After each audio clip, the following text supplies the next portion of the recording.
We're getting ready for the kickoff to the Hidden Origins Tour. Yes. Sedona, Arizona. We're doing it. Taking drugs. Right? Hardcore. All kinds of secrets tonight. Oscillocossinum. This is the hardest core stuff you can get. Right there. That's what's up. Gonna have a great show tonight. Yes. Tune in. Woo! Welcome.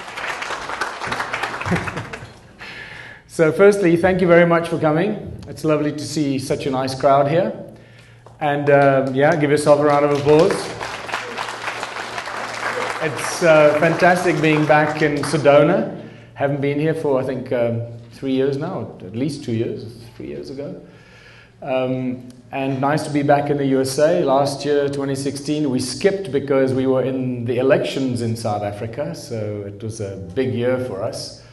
Nearly killed me, and poor Emma, it was her introduction to South Africa. And so I'm going to start this presentation. Firstly, thanks very much to everyone that's helped here. There are a bunch of people that have been working behind the scenes here that I haven't even met and only meeting now. So thank you very much to everyone that played a part in spreading the word. This is our first stop on the USA tour. After this, we go to another 12 cities in the USA and in Canada. And it's lovely to start in Sedona.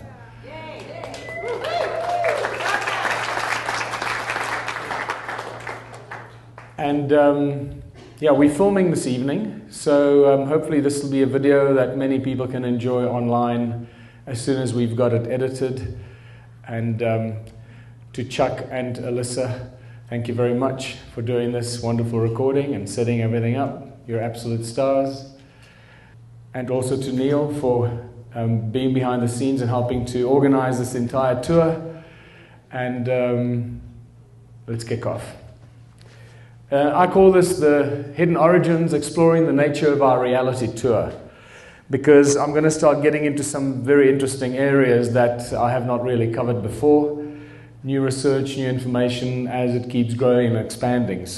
But before I get into it, I'd just like to remind you of some of the, which I wasn't able to do at Contact in the Desert, so I'll start doing it as part of the tour. There's Dean Laprini and myself on the last Sacred Sites tour. This was taken in Bushman's Kloof, that's filled with hundreds, if not thousands, of Bushman rock art paintings. And we just finished doing a ceremony, a sunrise ceremony, and our faces were filled with beautiful Bushman ochre.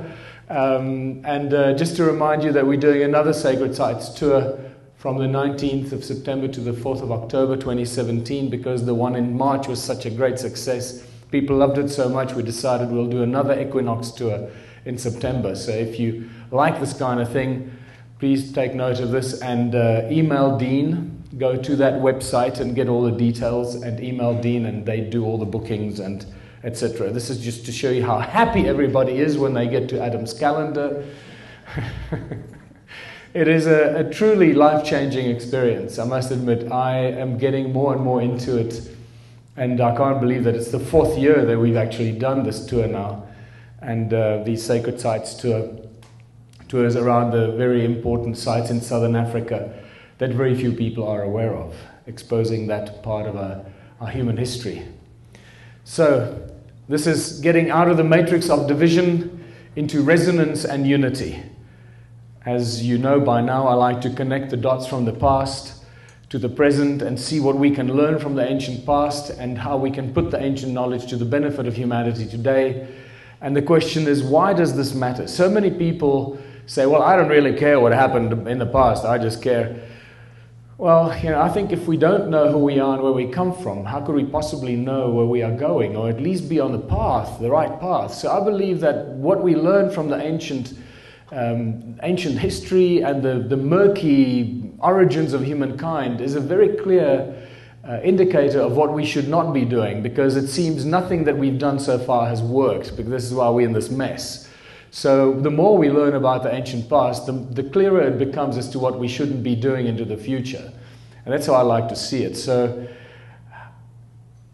there are 5 or 6 points that I like to stress before we start again, or as we start. that first of all, everything is connected. And this is where our education and information systems really let us down, because they compartmentalize everything for us, and you know, the need to know basis, now everything is hidden in boxes, the whole pyramid structure of our learning and our corporatized system, and our lives are completely divided in so many ways. And we forget that everything is connected. Everything on every level is connected. So let's keep reminding ourselves of that, and how every action that we make, everything we do has an effect around, not only around us, but throughout the fabric of creation. Every thought we have has an effect on the fabric of creation everywhere. And so through this connectedness is how we can co-create a beautiful world for ourselves and for our children and for all of humanity. Our history is much older than we can imagine. This is becoming more and more evident, and our history is also much stranger than what we can imagine. And that's been evident for a long time, but that strangeness seems to have been hidden from us. Things are not as they seem, and this is where the nature of reality really kicks in. Everything we've been told is a lie. Now, 30 years ago, I had a suspicion that we were being lied to. 20 years ago, I was a lot more confident that we are being lied to about quite a lot of things. Today, I'm pretty much very, very sure that almost everything we've been told by our authorities and our governments is a lie.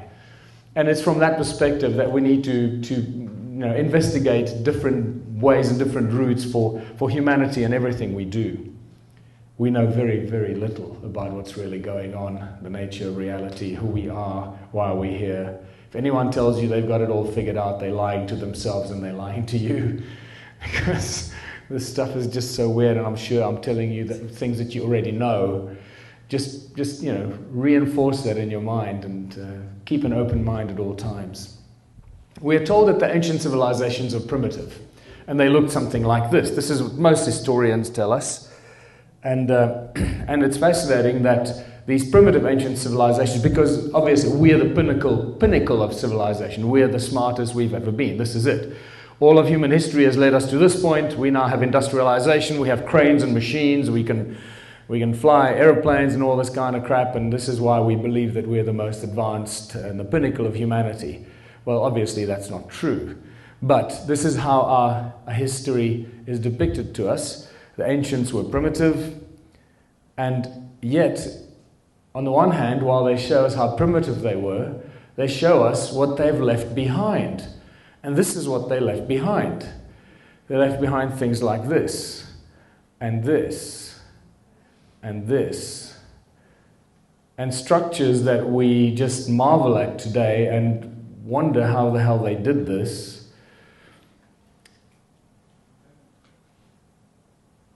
And they had nothing to do, these guys. They just sat around, in their cave and made a fire and say, hey, we got all this time to kill. Why don't we just make some big statues and pile them up and confuse future generations? And hey, if we build a big wall and some of the stones can stick out and look like faces sticking out the wall, that could be cool. Or let's dig a big hole in the ground and surrounded by big stones, that'll be cool. Or they didn't have an alphabet, they didn't have a written language, and somebody made a noise, and it was like a ha. And they said, hey, we got one letter, let's just carve the letter out into hundreds of stones, and we got nothing better to do. And then, hey, maybe if we pile up a bunch of stones and it'll look like it's reaching up to the skies, this will be cool, let's do this, let's build that. And, hey, there's a rock face, let's take some hammers and chisels. Oh, we don't have chisels and hammers yet, we only got stones. Okay, let's take other stones and carve a whole city out of the rock face, because that'll be a cool thing to do. And then, hey, some pillars, let's make pillars, that could be cool. And this is what they did. They just had so much time to kill, because they didn't have anything to do. They didn't have jobs, and they didn't have to go to work. They could do what they wanted. And then stuff got covered by water, and we discovering all their doodling out of rock. And then they made beautiful statues out of rock that they hid in the jungles that we're discovering, and these strange pyramids, and more big statues, and elongated heads, and all kinds of stuff. And And then they took solid rocks and they carved them out and they made holes into solid rocks because they thought that could be a really cool thing to do. And then they covered them and then they played with them and they made sounds with them and piled giant blocks on top of each other. And then this one here, Borobudur, that's a really spectacular one. That was they were really, really bored when they made this one. And the top of Borobudur is quite spectacular. What's most important about all these ancient sites and these primitive people in the ancient times is they did all of this, apparently, according to our historians, they did all this with ropes, pulleys, hammers, and chisels. Well, clearly, you all know that this is not the case. But the fascinating thing about this is that most of the stuff that I've just shared with you is either in the northern hemisphere or gathered around, clustered around the equator. This is the fascinating thing. Very little seems to have happened in the southern hemisphere over the millennia and thousands of years of civilizations on our planet. Very little ever surfaces in the southern hemisphere. Why is that the case? And yet, if the southern Africa seems to be the cradle of humankind, and we read this in all kinds of surveys, how come we can't find any evidence of ancient civilizations and this kind of spectacular activity that I've just shared with you? How come we never see that emerge in the southern hemisphere? And yet, this is why the discovery of the stone ruins in southern Africa is so critical and so important. Because suddenly it brings the southern hemisphere and southern Africa into the limelight and into the focal point of serious activity that we did not know about. So, discovering the vanished civilizations in southern Africa is really balancing the northern and the southern hemisphere activities of ancient civilizations. What we know is that these vanished civilizations of southern Africa left behind more than 10 million circular stone ruins. I'm not going to go into too much detail because I've done it over and over again. So there are more than 10 million of these circular stone structures left behind. Welcome to my world of the stone circles in Adam's calendar. And they are quite spectacular. Most of them you can't see from the ground. You only see them from aerial photographs. Everyone is completely unique. All of them are circular. None of them are the same. And these stone circles cover most of South Africa, or large parts of South Africa, very extreme areas of Zimbabwe, parts of Botswana and Mozambique. Sometimes they are beautiful flower shapes like this, and each and every one is completely unique. This is what the walls look like from the ground. They're not very high. Some of them have been reused in more recent times and reconstructed and made higher. What you're looking at is the largest cluster of stone ruins found anywhere in the world until today. Until we find something else, these stone circles of southern Africa are the largest cluster of ancient ruins anywhere on earth today. As I said, there are more than 10 million of these stone circles. What's even more interesting is that they're connected by these weird channels. They look like these wires that connect them together. And also notice that weird kind of spider's web effect that goes away from the circle. No stone circle stands alone, even though it might look on photographs that the stone circle is on its own. If you look carefully, you'll see the hidden spider's web effect or the channels that connected them to the other stone circles. You'll see those hidden beneath the soil around the circle. There you can see the channel at the top connecting the stone circles. You can see the extreme age and the erosion of these structures. Obviously, much destruction has been done by town planning, town development, farming, roadworks, and that's really mostly where the destruction happens. There are huge parts of South Africa where if you fly over in a helicopter or with a drone these days at sunrise or sunset, there are vast areas that you can actually see many of these structures hidden under the soil. But when the sun is at a very low angle, it shows it up beautifully. You realize that there are vast areas that are just simply covered by these stone structures, but we can't see them. They don't even stick out of the soil anymore. And these channels, you can see channels that cover entire mountains with these stone structures all connected to each other. There's another great example of a channel running over there into some weird hexagonal ruins and structures, cluster of hexagonal cells.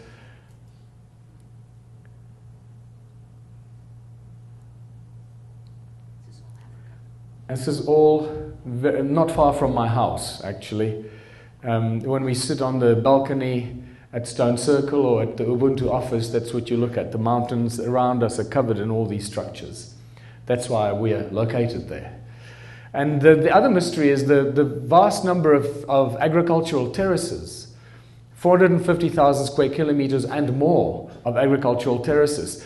Keep in mind that all the history books tell us that Southern Africa was a sparsely populated part of the world. Apparently nobody lived there. Until about 1,000 years ago, when the Bantu tribes eventually made it down to where they live today. Up to that time, nobody lived there. There was some bushmen, hunter-gatherers that used to roam around, but that was it.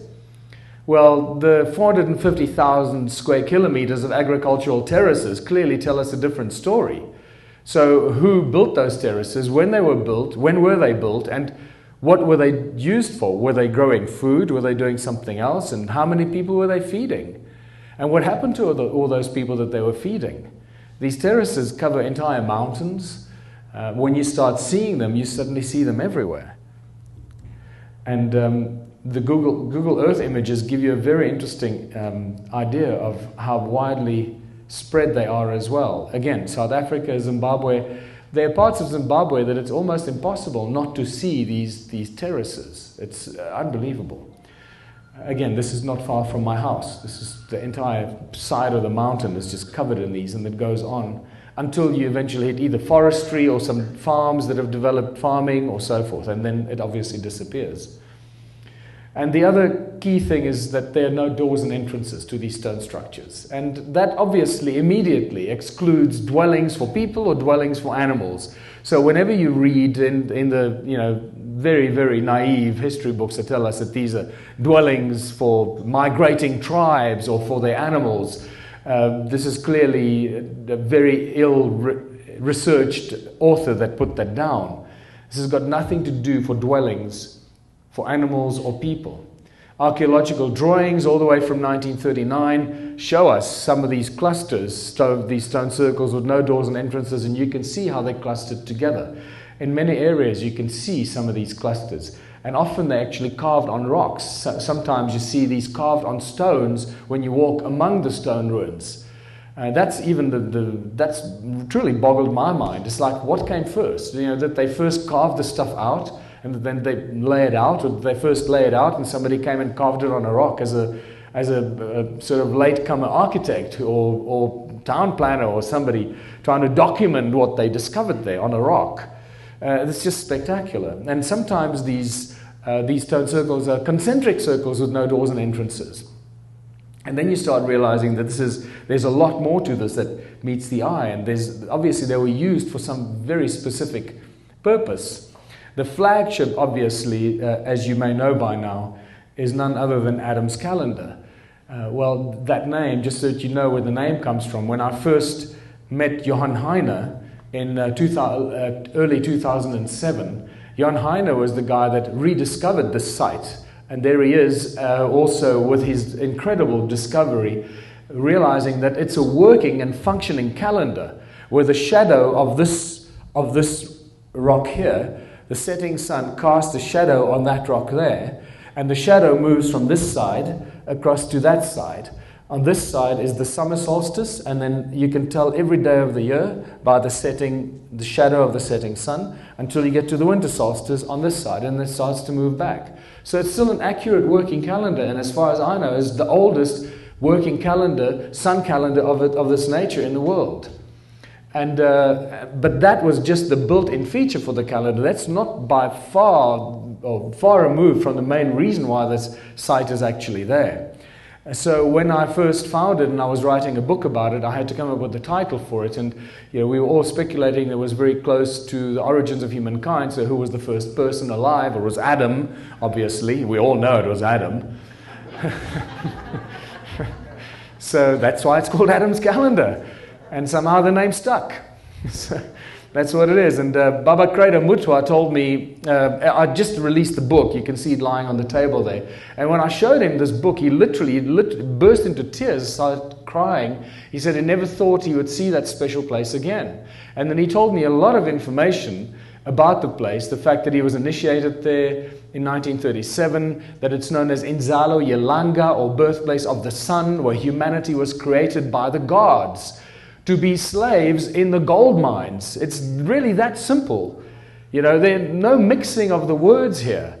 It's very, very clear what the African shamans, what knowledge and information they have held for a long, long time. And you can see the Eurocentric influence and the desperate attempts to destroy that knowledge and information by the Eurocentric history books that have replaced all the ancient knowledge, not only in southern Africa, but in all the native lands around the world when they were invaded some 500 years ago by those thugs from Europe. When they invaded the Americas, Africa, Asia, Australia, they did the same. They followed the exactly same plan of action. They invade, they take over the land, they kill all the knowledge keepers, they destroy all their written material or any kind of artifacts that they have that contain information from ancient times, and that's how they create a species with amnesia, where you separate people from their ancestors.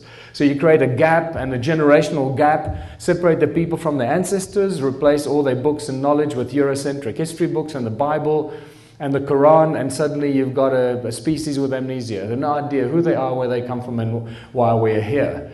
And then we look at some of the remaining knowledge keepers that have somehow escaped the massacre. When they come out with all the knowledge and information, we look at them like they've gone crazy, because our history books don't have this information in it. What are you talking about? Our historians would have written it down. They know all the stuff. So Adam's Calendar is a spectacular place, right on the edge of a cliff, as you can see over there. Badly destroyed, but in an attempt to resurrect it, that's what it looks like. We have the Stone Man closest to you. We have a Horus bird that looks out at the 3 stones of Orion. And in the distance we have 2 pyramids. There's actually a third one that align with the rise of Orion. So we have Horus, Orion, and the pyramids that line up. And guess what? Not only does the same kind of imagery and information that we find all over Egypt is encoded in the site, but the site itself is aligned on the 31 degrees east longitudinal line. There's Adam's Calendar, or Adam's Pyramids, Great Zimbabwe. If you extend the line, you get to Great Pyramid of Giza. It's all aligned beautifully along 31 degrees east. And that tells us that whatever is going on here, it was a very, very important longitudinal positioning for those ancients that put all these structures together. Those guys in their loincloths and their hammers and stone hammers and chisels. They were really busy. They were up and down that line. They didn't stop. And so what is all this activity about in Southern Africa? And it's always about one thing. It's always about the gold. And that's the spectacular thing. We often forget that the Egyptian Empire was all about the gold as well. The Egyptians had so much gold, they were putting it on the pyramids, everything was made from bloody gold. Remember, even when the Israelites were leaving, when the Hebrews were leaving Egypt, if that event ever happened, because that there's no real evidence that actually is a historic event, now there's another whole page we can open about the lies and deceptions, right? So remember that they were told by God to go and raid the Egyptians' homes and steal all the gold, take all their gold, because you're going to need it when we get to the desert. So it's all about the gold. The Egyptian Empire is all about the gold, and we forget about that. I was astounded when we got into this desert town, and I forget where it was, what the town was called, where they discovered hundreds of golden mummies made of solid gold in Egypt. And I forget what the name of the town is. It's just, and you start realizing, it's all about the gold. And southern Africa especially is all about the gold. In the late 1400s, when the Portuguese first came around the Cape of Good Hope on their way to India, they met a lot of native tribes from the Mozambican side, and they also found a lot of ancient stone ruins. This is Great Zimbabwe, by the way, from a side view of Great Zimbabwe. And when they asked the locals whose land is this, they were given a very unusual bit of information. They said it was called the Terra dos Macomates, or the land of the Macomati people. And the Macomati people were Dravidian gold miners from southern India, gold miners and gold merchants. They were already there in southern Africa, seemingly before these other tribes, African tribes, came and settled there. That land was already occupied by the Dravidians mining and trading with gold, with the East. And now this is definitely not information you're going to find in any Eurocentric history book, right? But the gold mining goes back much further in time. 700 AD, there's some spectacular information in the museum in Zanzibar, how the gold trade was already very, very strong between Zanzibar and southern Africa, and specifically the port of Sofala, which is in Mozambique, which is near the town of Beira in Mozambique today.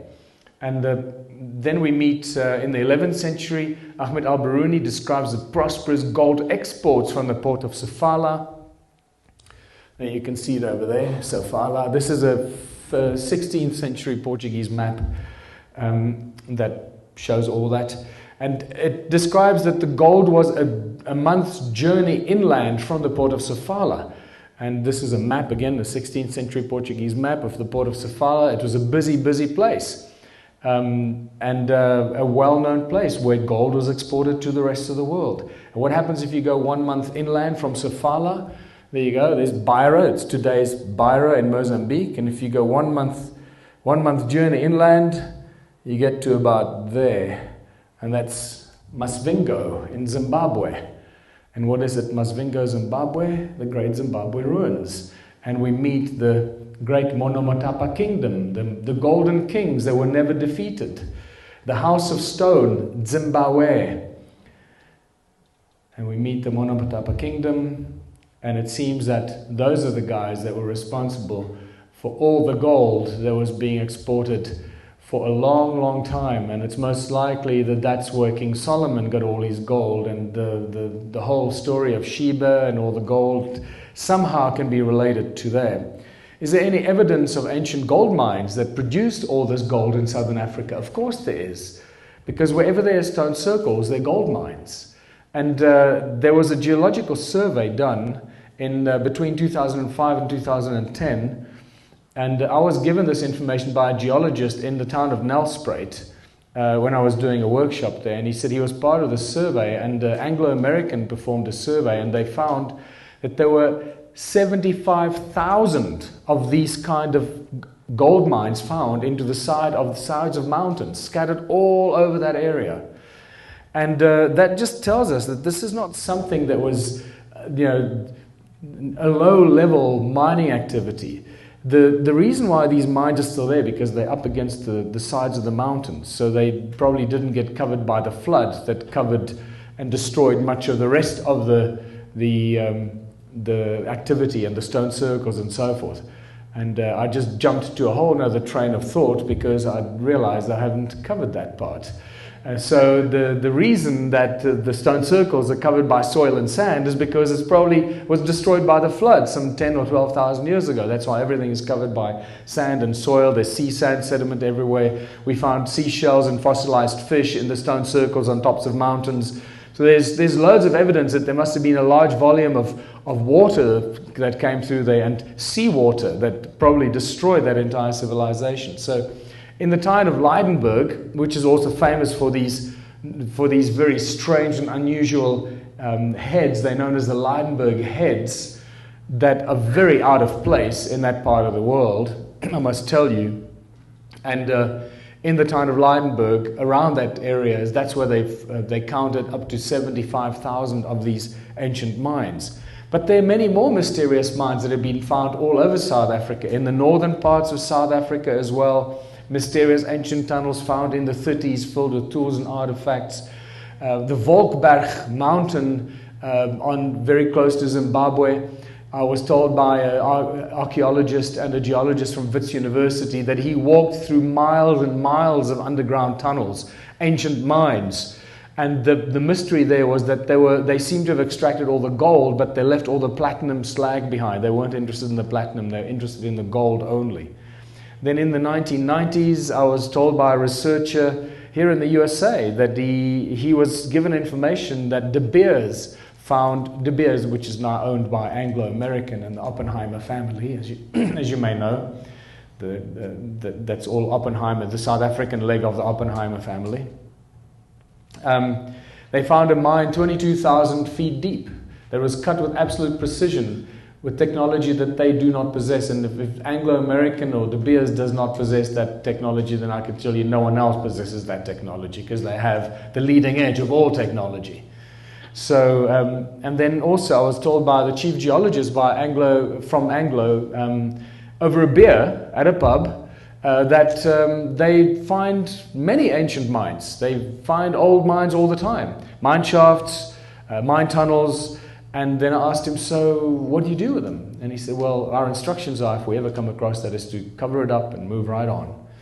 And at that time, when I asked him at that time, he said, oh, we just recently found an ancient shaft in Bloemfontein, the capital of the Orange Free State in South Africa. And he said it was about 500 meters deep, and there were some skeletal remains at the bottom of this ancient mine.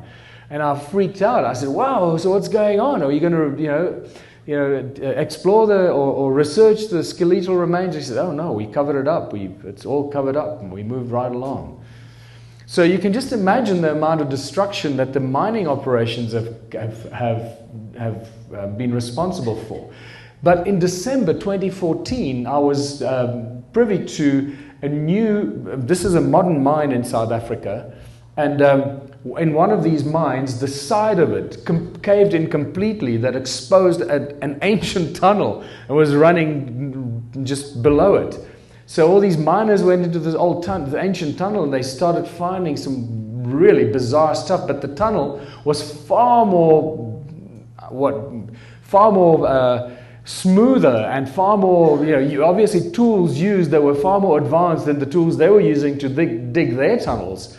So within hours, that entire tunnel was shut down. That arm of that part of the mine was shut down. No one was ever allowed in there again, and it was never reopened. So instead of exploring it and sharing that and turning it into an interesting archaeological exploration, it gets shut down, never spoken about. In fact, that just reminds me. No, I'll talk about that later. In Zimbabwe, Nyanga, the northeast province of Zimbabwe, very ancient ruins, very, very ancient ruins that hardly. You can just find little scattered evidence of it. And we find water furrows and slave pits. Water furrows that are carved out of solid rock that run for hundreds and hundreds of meters all over the place, and connect to stone circles, and are also connected to these so-called slave pits. And this is what our archaeologists tell us, that these are slave pits for either slaves, animals, or grain. And then because that's all it can be, right? Animals, slaves, or grain. So you can think, really? So you're going to put the animals in there, and then how do you get them out? Well, you're going to throw them in there, and grain? You're going to put grain in there? That's not a very smart thing to do, right? The first bit of rain, and what are you going to have? Beer from all your grain? What are you doing here? And slaves. Now that's a good one, because can you imagine? No slaves ever going to escape from that. So it's just such nonsensical garbage that they come up with. And the fascinating thing is that one of the lecturers at Zimbabwe University, Anne Kritzinger, who's a geologist, wrote some phenomenal papers on her research about these so-called slave pits. And she shows that these were actually purification or extraction tanks for the purification of gold. She found inlet valves and outlet valves, and in the outlet valves she found up to 2 grams per ton of gold sediment in the outlet valves. So it must have been involved in some sort of gold process. She sent me lots of papers when she discovered I speak about her in my presentations. She sent me all her latest papers, which actually show more spectacular evidence of her research. But the other interesting thing about this vanished civilization of Southern Africa are the connections to many so-called northern civilizations, like the Sumerians, the Egyptians, the Romans, Phoenicians, the Maltese, the Hindus, the Dravidians, the Dogon people of Mali, and specifically my favorite are the Inca or the pre-Inca Empire, obviously all of these are all obsessed with gold, right? They're all golden empires. And the pre-Inca civilization was found accidentally in a sinkhole in a town called Carletonville, which is also a big mining area. I grew up on known as the West Strand, west of Johannesburg, which is just filled with gold mines. There must be 60 gold mines there, and every year more gold mines open up. Our poor country is being mined into oblivion. It's insane. It's just to become a mining colony for the elite. And in Carletonville was known for its sinkholes, these holes that just appear out of nowhere. And around 1975, a bunch of mine rescue team went into one of these to test their equipment, and at the bottom of it, they found one of the sides was caved in. They opened it up, cleared it out, and found this tunnel that went into the darkness. And the tunnel was described to me to be paved all the way around underneath and paved all the way around, something like this. This is not the tunnel, but I found, so you can just imagine it. It wasn't, when they found it, it wouldn't have been beautifully backlit for a photo opportunity. So he says when they found it, they walked in there and they were obviously very nervous, because this is like, what the hell is this doing here? And several meters into the darkness, they stumbled upon one of these facing them in the dark.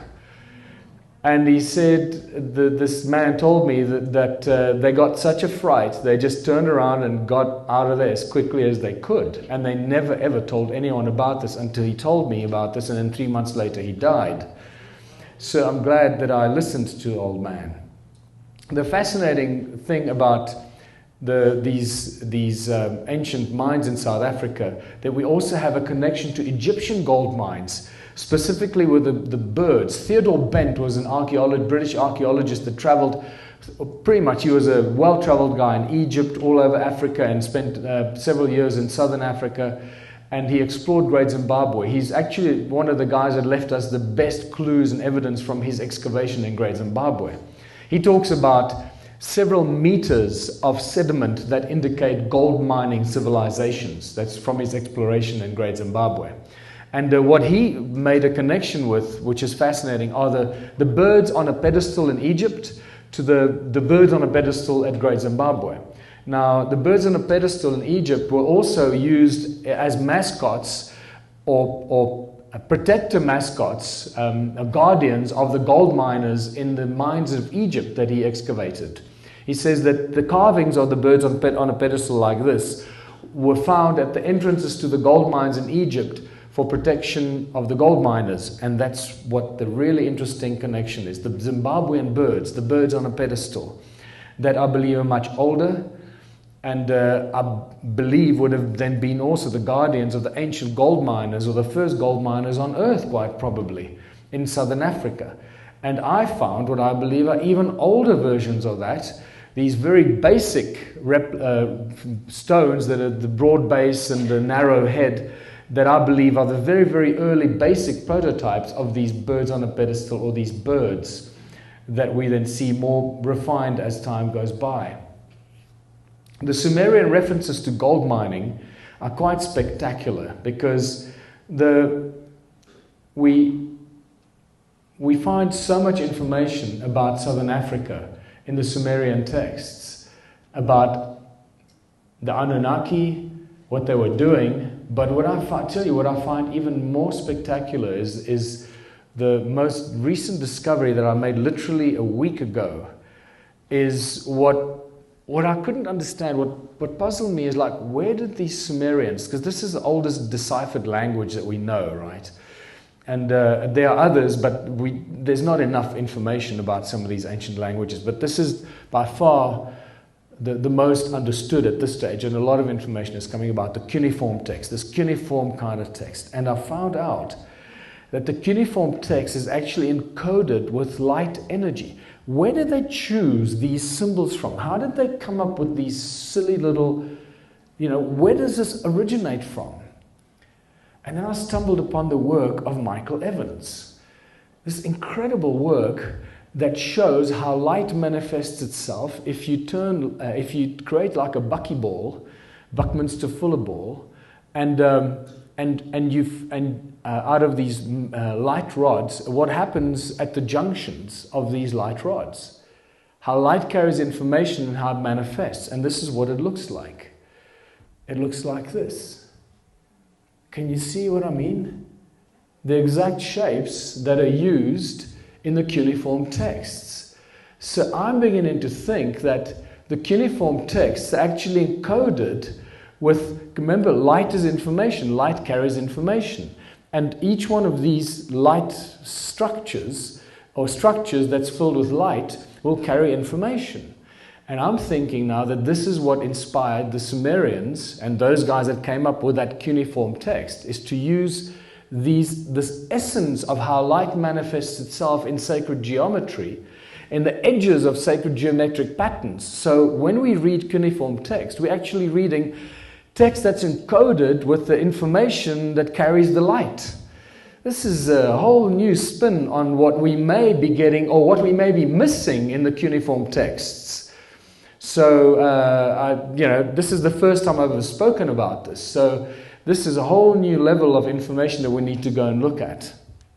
But these cuneiform texts give us a lot of information about the Anunnaki, and I think that's like the second tier information. Once we get back to this and really studying this and how it's laid out on the clay tablets, we might find a whole another 3D imprint of information that it carries.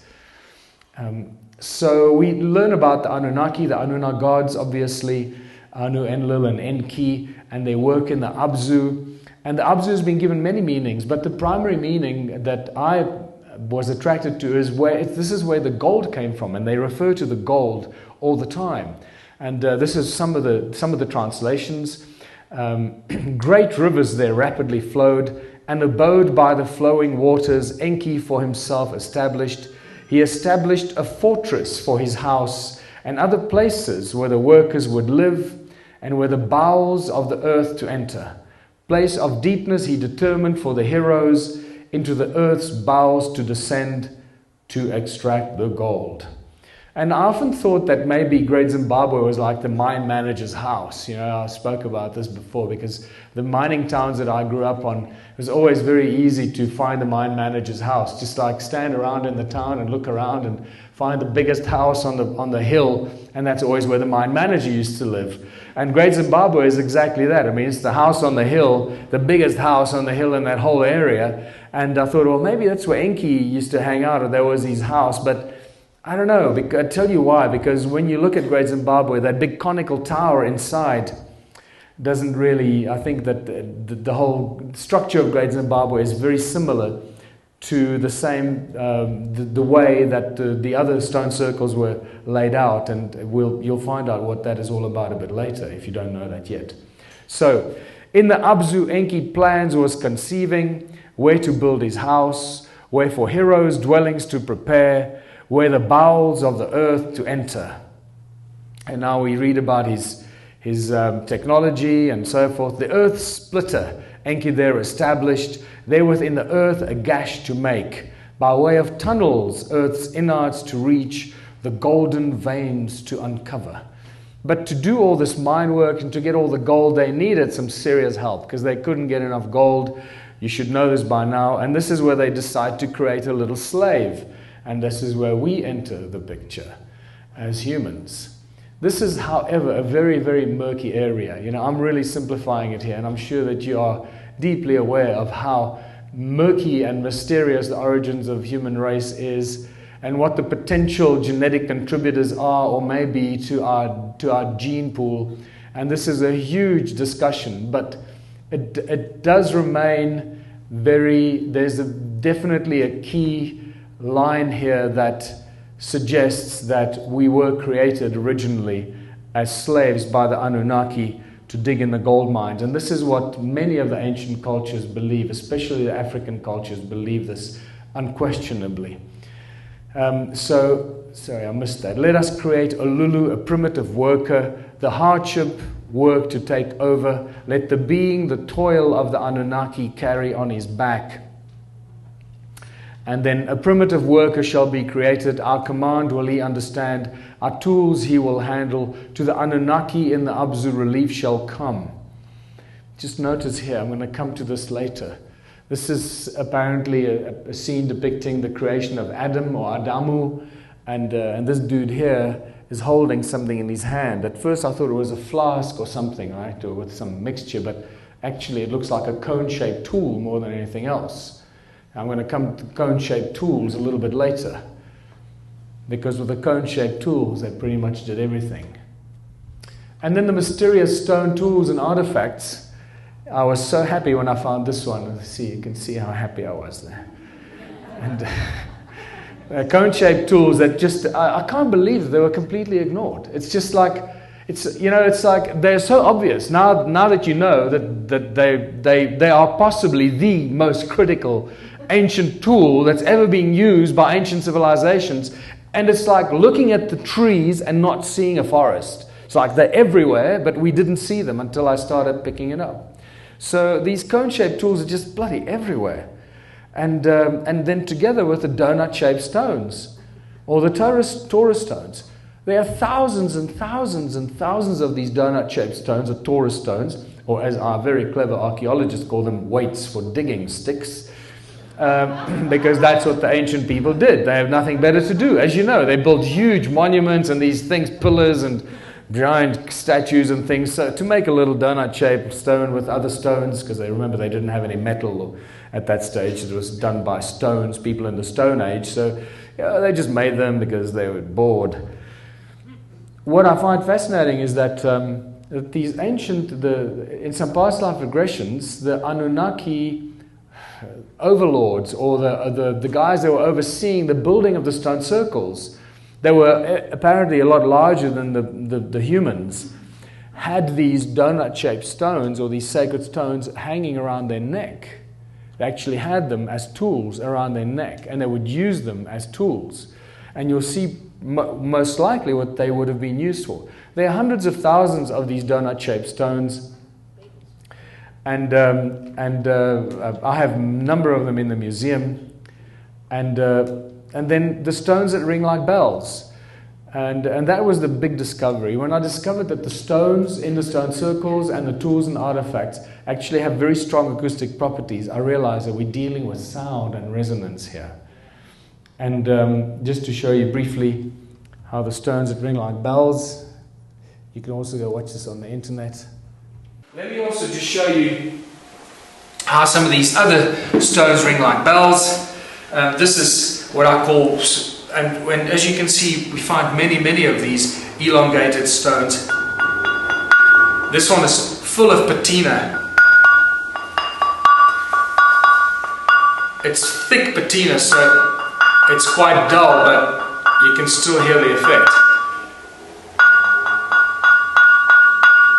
And this is a beautiful one. This one actually rings at 2 different frequencies.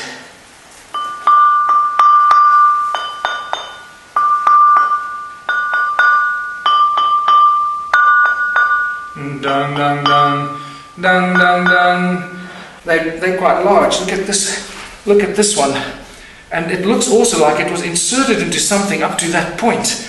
And also, remember, they all ring like bells. This one is no exception.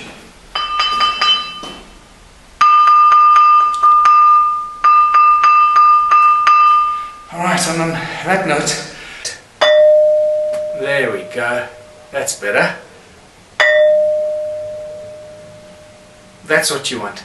You realize that this thing really rings like a bell, and it reverberates for quite a long time.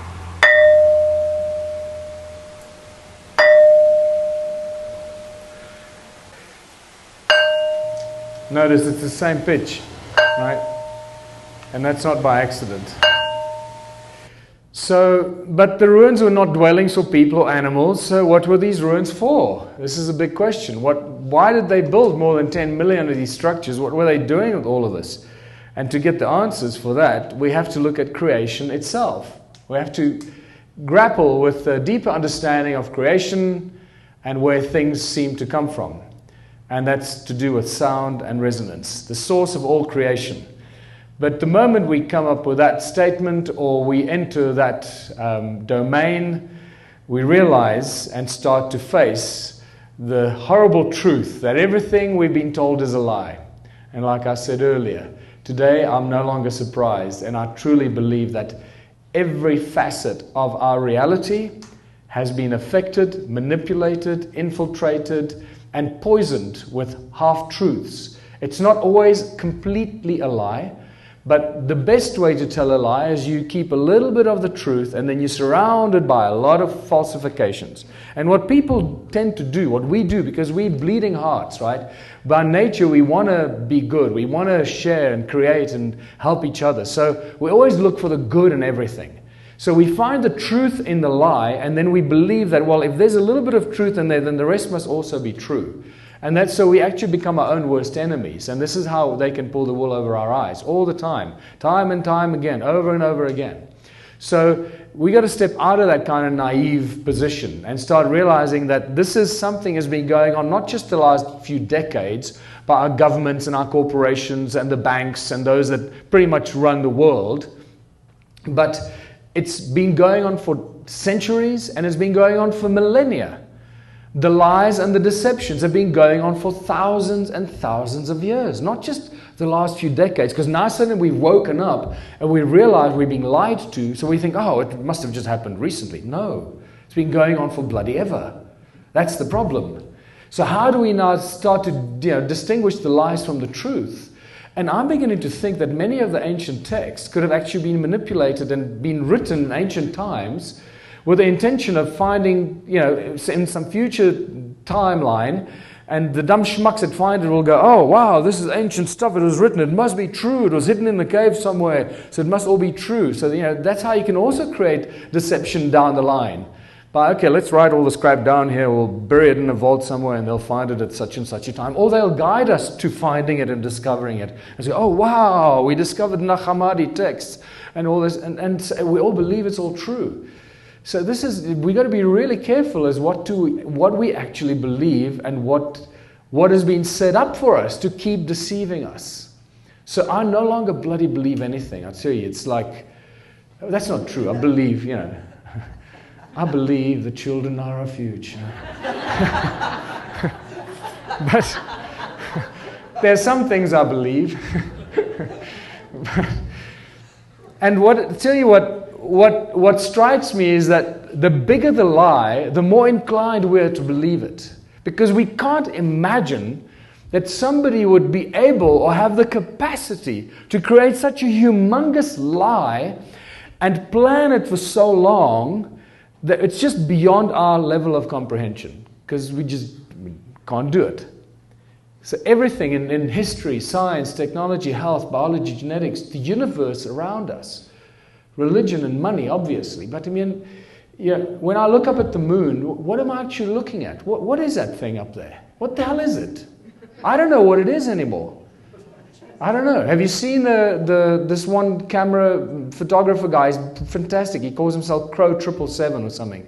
He's been filming the moon for 4 years. And he shows clearly that the moon, every now and then, has this like glitch. Like when you watch old computers, remember old TV screens and computers, when you get this little line that went up over across your computer or across your TV screen? That's what happens on the moon. Every so often. This is like the glitch that goes zzz, over the surface of the moon. So like, what? And what am I actually looking at when I look up at the moon? So, just step away from what you think is real and what you believe to be the truth, and just analyze everything from a slightly different perspective. And I want to show you an example that basically shows me that if they could lie about this, they can lie about everything. If they could pull this one off, they can pull off anything. And this is to do with the Bible. This is Miho Ledwith, my good friend that lives up in Rainier, Washington. He was the advisor to the popes at the Vatican for 17 years. He is a walking encyclopedia. He's one of the most incredible human beings you can ever meet. You can discuss anything with him and he'll launch into a deep level of comprehension of any subject: historical, Hebrew texts, cuneiform texts, Sumerians, ancient scriptures from the east, from the west, from everywhere. He knows bloody everything, this guy, right? And what he found out is that the opening phrase of the Bible was messed with, completely messed with. We all believe, and we read the opening text of the Bible that says, "In the beginning God created the heavens and the earth." Well, he found out when he was still a student, I believe, that the original Hebrew text was messed with. And to do that is very difficult, because you should know by now that the Hebrew text and the scholars that write that, it's all a mathematical formula. So it's very difficult to cheat. It has to have so many letters across and phrases, and they cross-reference it. So you can figure out very quickly if somebody messed with one of these phrases and these paragraphs. And yet they pulled this off. This is what boggles my mind. How could they have pulled this off, to lie about it? And he shows that the original Hebrew text begins with the letter B, Beth. At the moment, the Bible starts, that says, Barashit bara Elohim et hashamayim wa et ha'yaris. Ba, it starts with Ba. The second letter of the alphabet. It's not possible, because all Hebrew sacred texts must begin with the first letter of the alphabet, which is A or Aleph. So somebody messed that up. That's not possible. When he added Aleph, so at the moment it doesn't make any grammatical sense, actually. It's a non-grammatical incorrect sentence, grammatically incorrect sentence. For any Hebrew-speaking people here, you'll know what I mean. And it refers to Elohim here as the gods, but it doesn't make any sense. So when he added A or Aleph, suddenly it says, Abba Rashit bara Elohim et ha-shamayim wa et ha-yaris, which means the Father of the beginnings created the heavens, created the Elohim, the heavens and the earth. The Father of the beginnings created the Elohim, the heavens and the earth. And suddenly the Elohim no longer is God, or the plural of gods, as we perceive it from the incorrect first statement of the Bible. Now, if they could pull that off and lie to us about that, they can bloody pull off anything. So this is how I see this deception that we face on every level. There are three holy cows of our education system that I love to talk about. And these three holy cows that many people find untouchable are that we evolved out of apes, humans evolved out of apes, nothing can travel faster than the speed of light, and energy cannot be created or destroyed, it can only be converted from one form to another. Now, if you mention these in any kind of scientific debate with professors and very clever people from universities, they'll all sit and nod and argue, yes, absolutely, that's how it is. All bullshit. Absolute lies. The theory of evolution remains a theory of evolution. There is no scientific evidence ever shown that we evolved out of apes. It's all bogus crap that was put into our history books to remove us from a creator or any kind of creation process or the possibility of being created by other ETs or any such activity. So the theory of evolution is all part of the long line of lies and misinformation and deception that goes back thousands of years. It's not something that started recently, right? The fact that nothing can travel faster than the speed of light was shattered already in 2005, but many ways has been shattered already. Even when Paul Dirac won his Nobel Prize in 1933. Actually, part of the Nobel Prize, or his quantum theory that he won the prize for, shows that subatomic particles move faster than the speed of light. But that was never brought up while he was receiving his Nobel Prize. So all these, it's just such nonsensical crap, and we all buy it because we believe these people at university are very clever. So at 2005, at the Middle Tennessee State University, two undergraduates and three high school students, I believe, propelled sound faster than the speed of light. And this is very quickly written up in the American Institute of Physics in 2007 and then hidden from sight. And again, this is what they do all the time. They publish it so they can use it as a trump card later. Oh, well, we knew about this all along. Look, we published it in 2005 or 2007.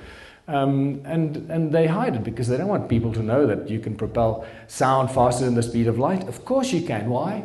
Because sound is the source of all things. Sound is the creative source of everything, including light. And nothing, sorry, the best one is that we cannot create or destroy energy. Energy can just be converted from one to another. And then the next breath, they tell us that we all come from the Big Bang. There was nothing, and then suddenly everything is here. So hold on, so I thought you can't create energy. So what happened here? Oh, no, but the energy was already there. It was just in a very, very, very tiny infinitesimal point called a singularity. So it was always there. That's how they get away with the crap that you can't create or destroy energy. So I believe that this is all part of the agenda to keep us dumbed down and manipulated. If you look at the photographs from NASA, if you can believe them, of these spectacular pictures of nebulae, and these nebulae, the Horse Nebulae, and the Eagle Nebulae, and all this nebulae, and the Eye Nebulae, and all this, and they tell us that there are trillions of stars being born every second. Okay, wow. But I thought we can't create energy. So surely it takes energy for stars to be born. Where's that energy coming from? Where's it go? Oh, from the vacuum. Oh, but space is a vacuum, so in a vacuum nothing can exist. So that busts EMC square, right? So energy is equal mass times speed of light square.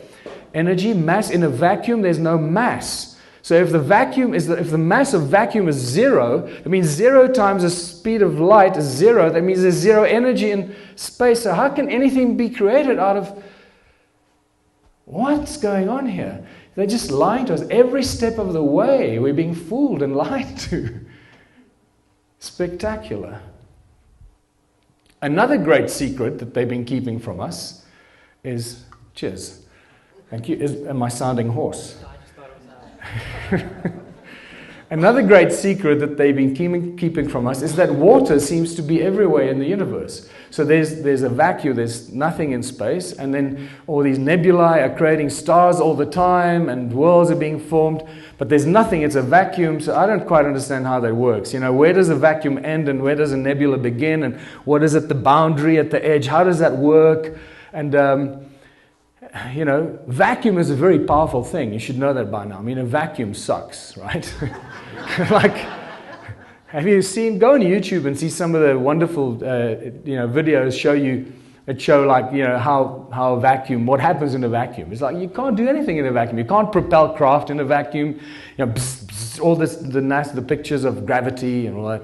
It's like, you can't do that. You can't do that in a vacuum. It doesn't happen. Not going to happen. You can't burn anything, nothing can move. There's nothing. There's zero energy. According to EMC square, there's zero energy. You can't do anything in a vacuum. And then yet, there's water everywhere. How is that possible? So again, NASA hides these things, because in, was it 2009, I think, when they published this, that they found sprawling clouds of cold water vapor around a burgeoning solar system nearby called Hydra. Hydra. Yeah. The water vapor could eventually deliver oceans to the dry planets that are forming in that solar system. So they're just telling us that there's actually water out there, but they've actually been telling us that there's water all around our whole solar system, isn't it? Our entire solar system is surrounded by water in the form of ice. Firstly, we have the Kuiper Belt, which is just, trillions and trillions of pieces of ice floating around there, like this belt around the extreme part of our solar system. And then that is within another big cloud of water or ice called the Oort cloud. So you get the Kuiper Belt, and then the Kuiper Belt and the entire solar system sits in the Oort cloud that surrounds the entire solar system. So they tell us that this solar system called Hydra is surrounded by water, and then actually our entire solar system is surrounded by water, and it looks probably something like this. So,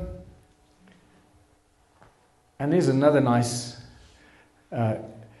artistic impression of what our solar system may actually look like. The entire thing is possibly made up of water. And suddenly, I have a very different take on the opening statement of the Bible. The Spirit of God moved over the waters. I could never understand that. What does that mean? How come there's water? Nothing has been created. He hasn't even said, let there be light, and yet there's already water. So suddenly Scripture takes on a very different kind of meaning to me. And is it possible that all of space, or that water, is the stuff that holds the universe together? If the Spirit of God moved across the waters. So what is it that we look at when you look up at the night sky? I don't know anymore. I don't believe anything anymore. I'm starting to question everything.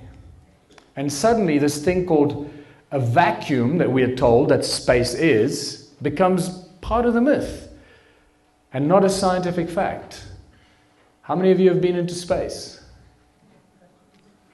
Handful of people that claim they've been to space. Can we believe them? I don't know. How many of you believe that these pictures are actually taken on the moon? Are there any people that believe that these pictures are taken on the moon? So don't be ashamed. If you do, put your hand up, because it's important. There's one person that believes it's taken on the moon. So it shows you. The lies of NASA are starting to affect us dramatically, and we no longer believe anything they tell us. So if the moon landings were faked, which by now you should know they were shot by all the moon landings that we've seen, all the images that we've ever seen of the moon landings were shot by Stanley Kubrick on the set of Space Odyssey 2001 in England. If you don't know that, please, I urge you to watch Jay Widener's spectacular documentary called The Kubrick Odyssey. It is truly the best documentary on that subject. And so if we fake the moon landings, how many of us believe that we actually landed on Mars and these little things were put on Mars? Right? Who believes that? I, for one, don't. I now believe that all that stuff was actually shot in northern Canada, on Devon Island, that they staged this entire Mars landing. And all these, if you go and research this, you'll see this is exactly where they were. This was the training area for the Mars landing. And they were training with the actual pros that were going to go to Mars were being used here. So all the footage we think we saw from Mars is actually from this place here. So all this stuff is bogus nonsense that keeps us enslaved in a never-ending web of lies and deceptions. But through all the lies and deceptions, there is one common denominator that remains the source of all things. And this is where it gets really exciting. Sound and resonance, the common links of creation. Modern science tells us that we live in an electromagnetic universe. Everything spins and vibrates. I'd like to correct that. I'd like to say that it's not an electromagnetic universe, it's a magneto-electric universe. There's a very big difference between the two. And again, it's a small little subtlety, but it's a very important subtlety, because magnetism is a thing that rules the universe, not electricity. Sound, magnetism, electricity. And you'll see how this chain reaction causes everything that we observe when we look up at the night sky or the nature around us. Everything in creation spins and vibrates. Everything has its own prime resonance frequency. Everything. And this is why once we can identify a prime resonance frequency of a bacterium or an atom or whatever it is, or a soccer field, we can then manipulate that object with its prime resonance frequency.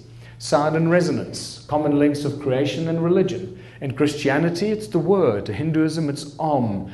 The Egyptians believed the universe was sung into creation, and the original people of Australia, not the Ab-original, I forgot to take the ab out. They're not abnormal. The original people of Australia. It's a twist on words there, remember? Keep that in mind. So it's the original people of Australia believed that the world was created with 3 sacred songs. And then we have the phenomenal similarities between the 6 days of creation in Christianity and the word that created everything, the 6 aspects of Om, and the 6 aspects of the all-seeing eye of Horus, and you start seeing the connections between all these ancient cultures and the creation stories. And then the creation stories get even more interesting when you read the Hindu creation story. It says, everything was so peaceful and silent that Vishnu slept undisturbed by dreams or motion. From the depths, a humming sound began to tremble.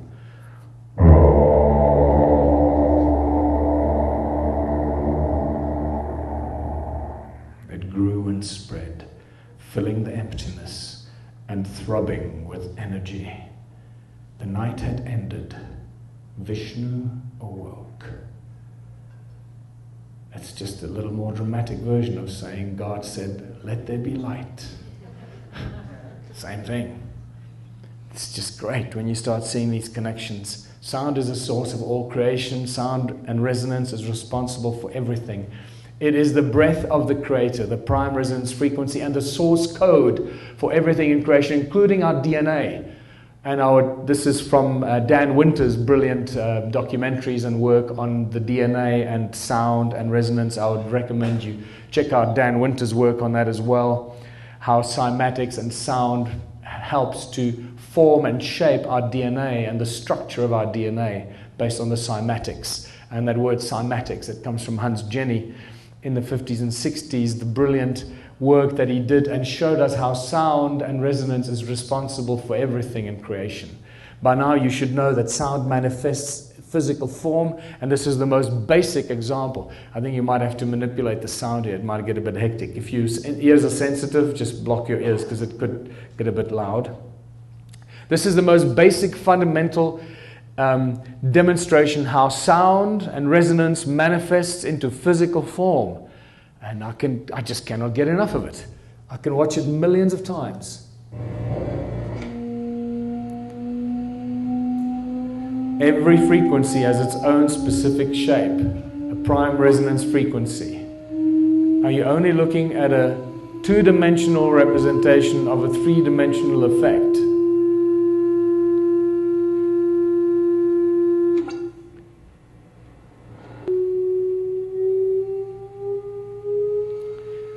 I think he actually uses rice on a metal plate here.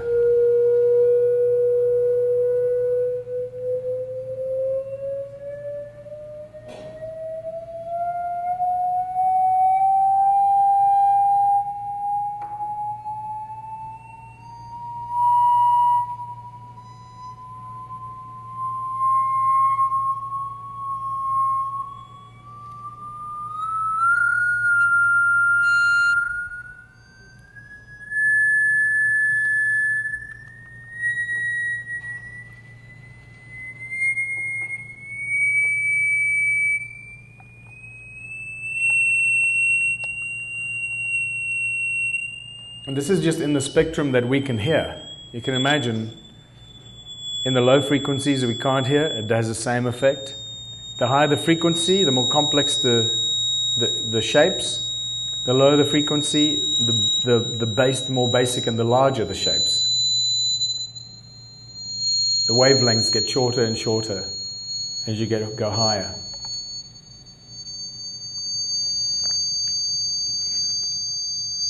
Wavelength is actually also, it just doesn't quite do it, because it's not really a wave that we're dealing with here. It's something very different, far more complex. It's almost at the edge of our...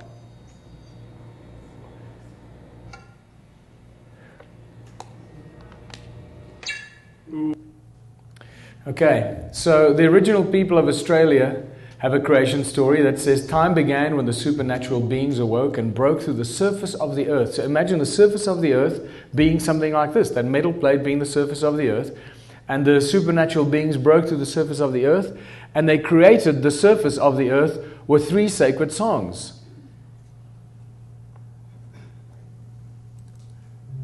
This is from Hans Jenny's brilliant video, Cymatics. This is powder on a metal plate. It's not a liquid or a jelly. It's powder. You can see landscapes being formed here over extended periods of time.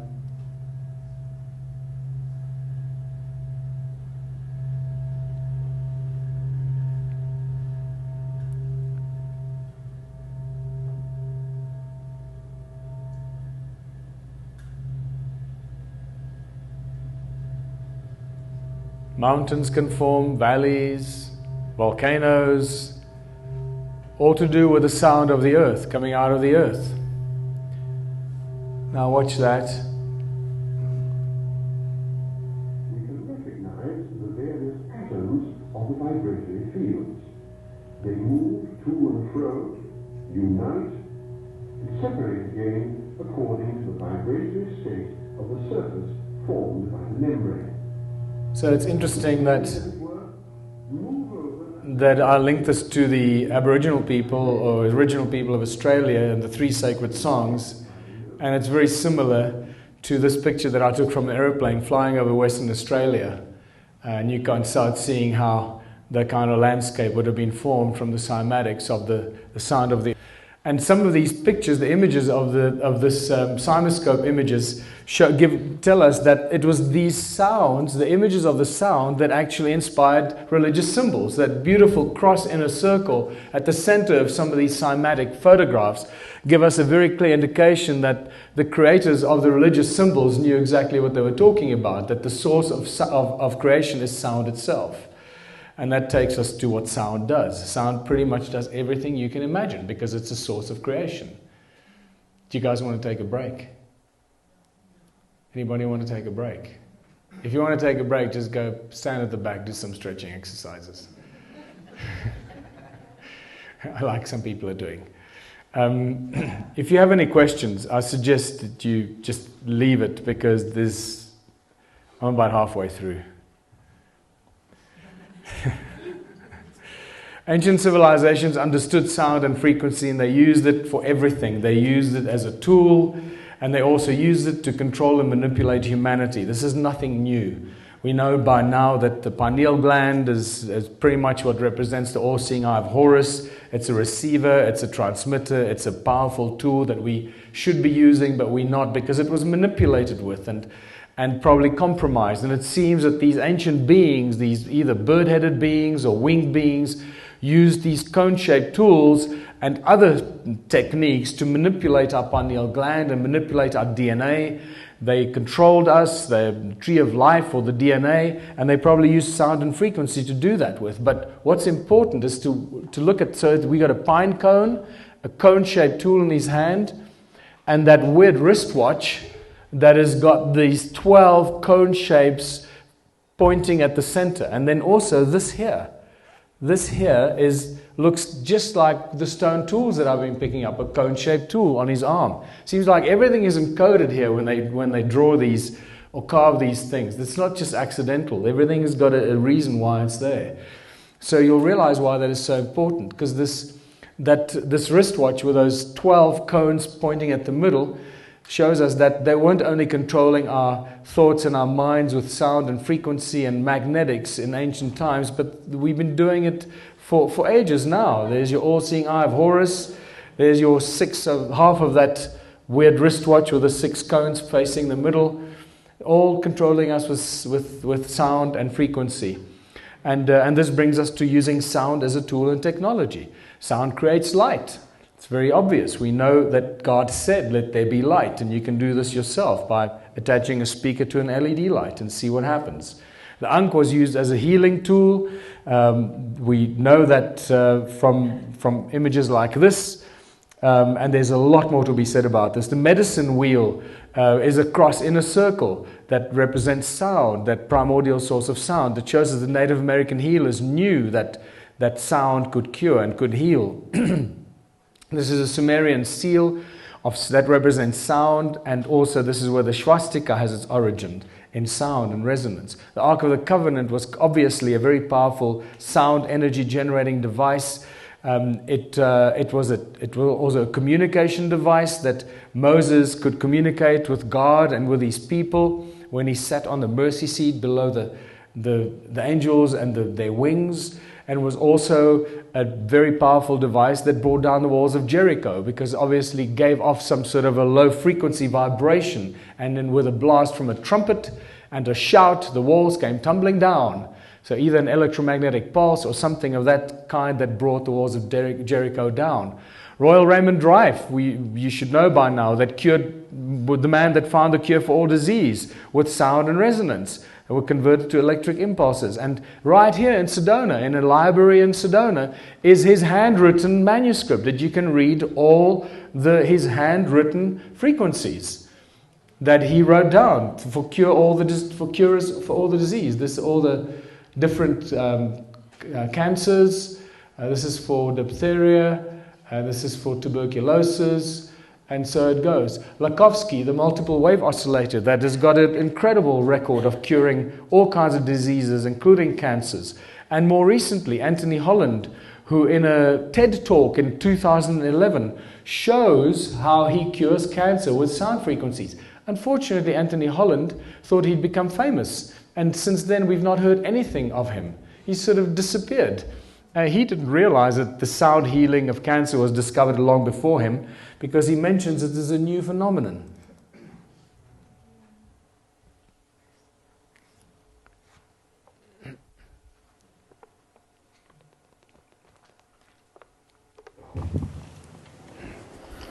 These are the first videos taken. We showed these videos to our friends in the biology department. They said they hadn't seen anything quite like it. It seems to be a new phenomenon. These organisms are being shattered by our electronic signals. This is a harmless organism, almost friendly, a little blepharisma.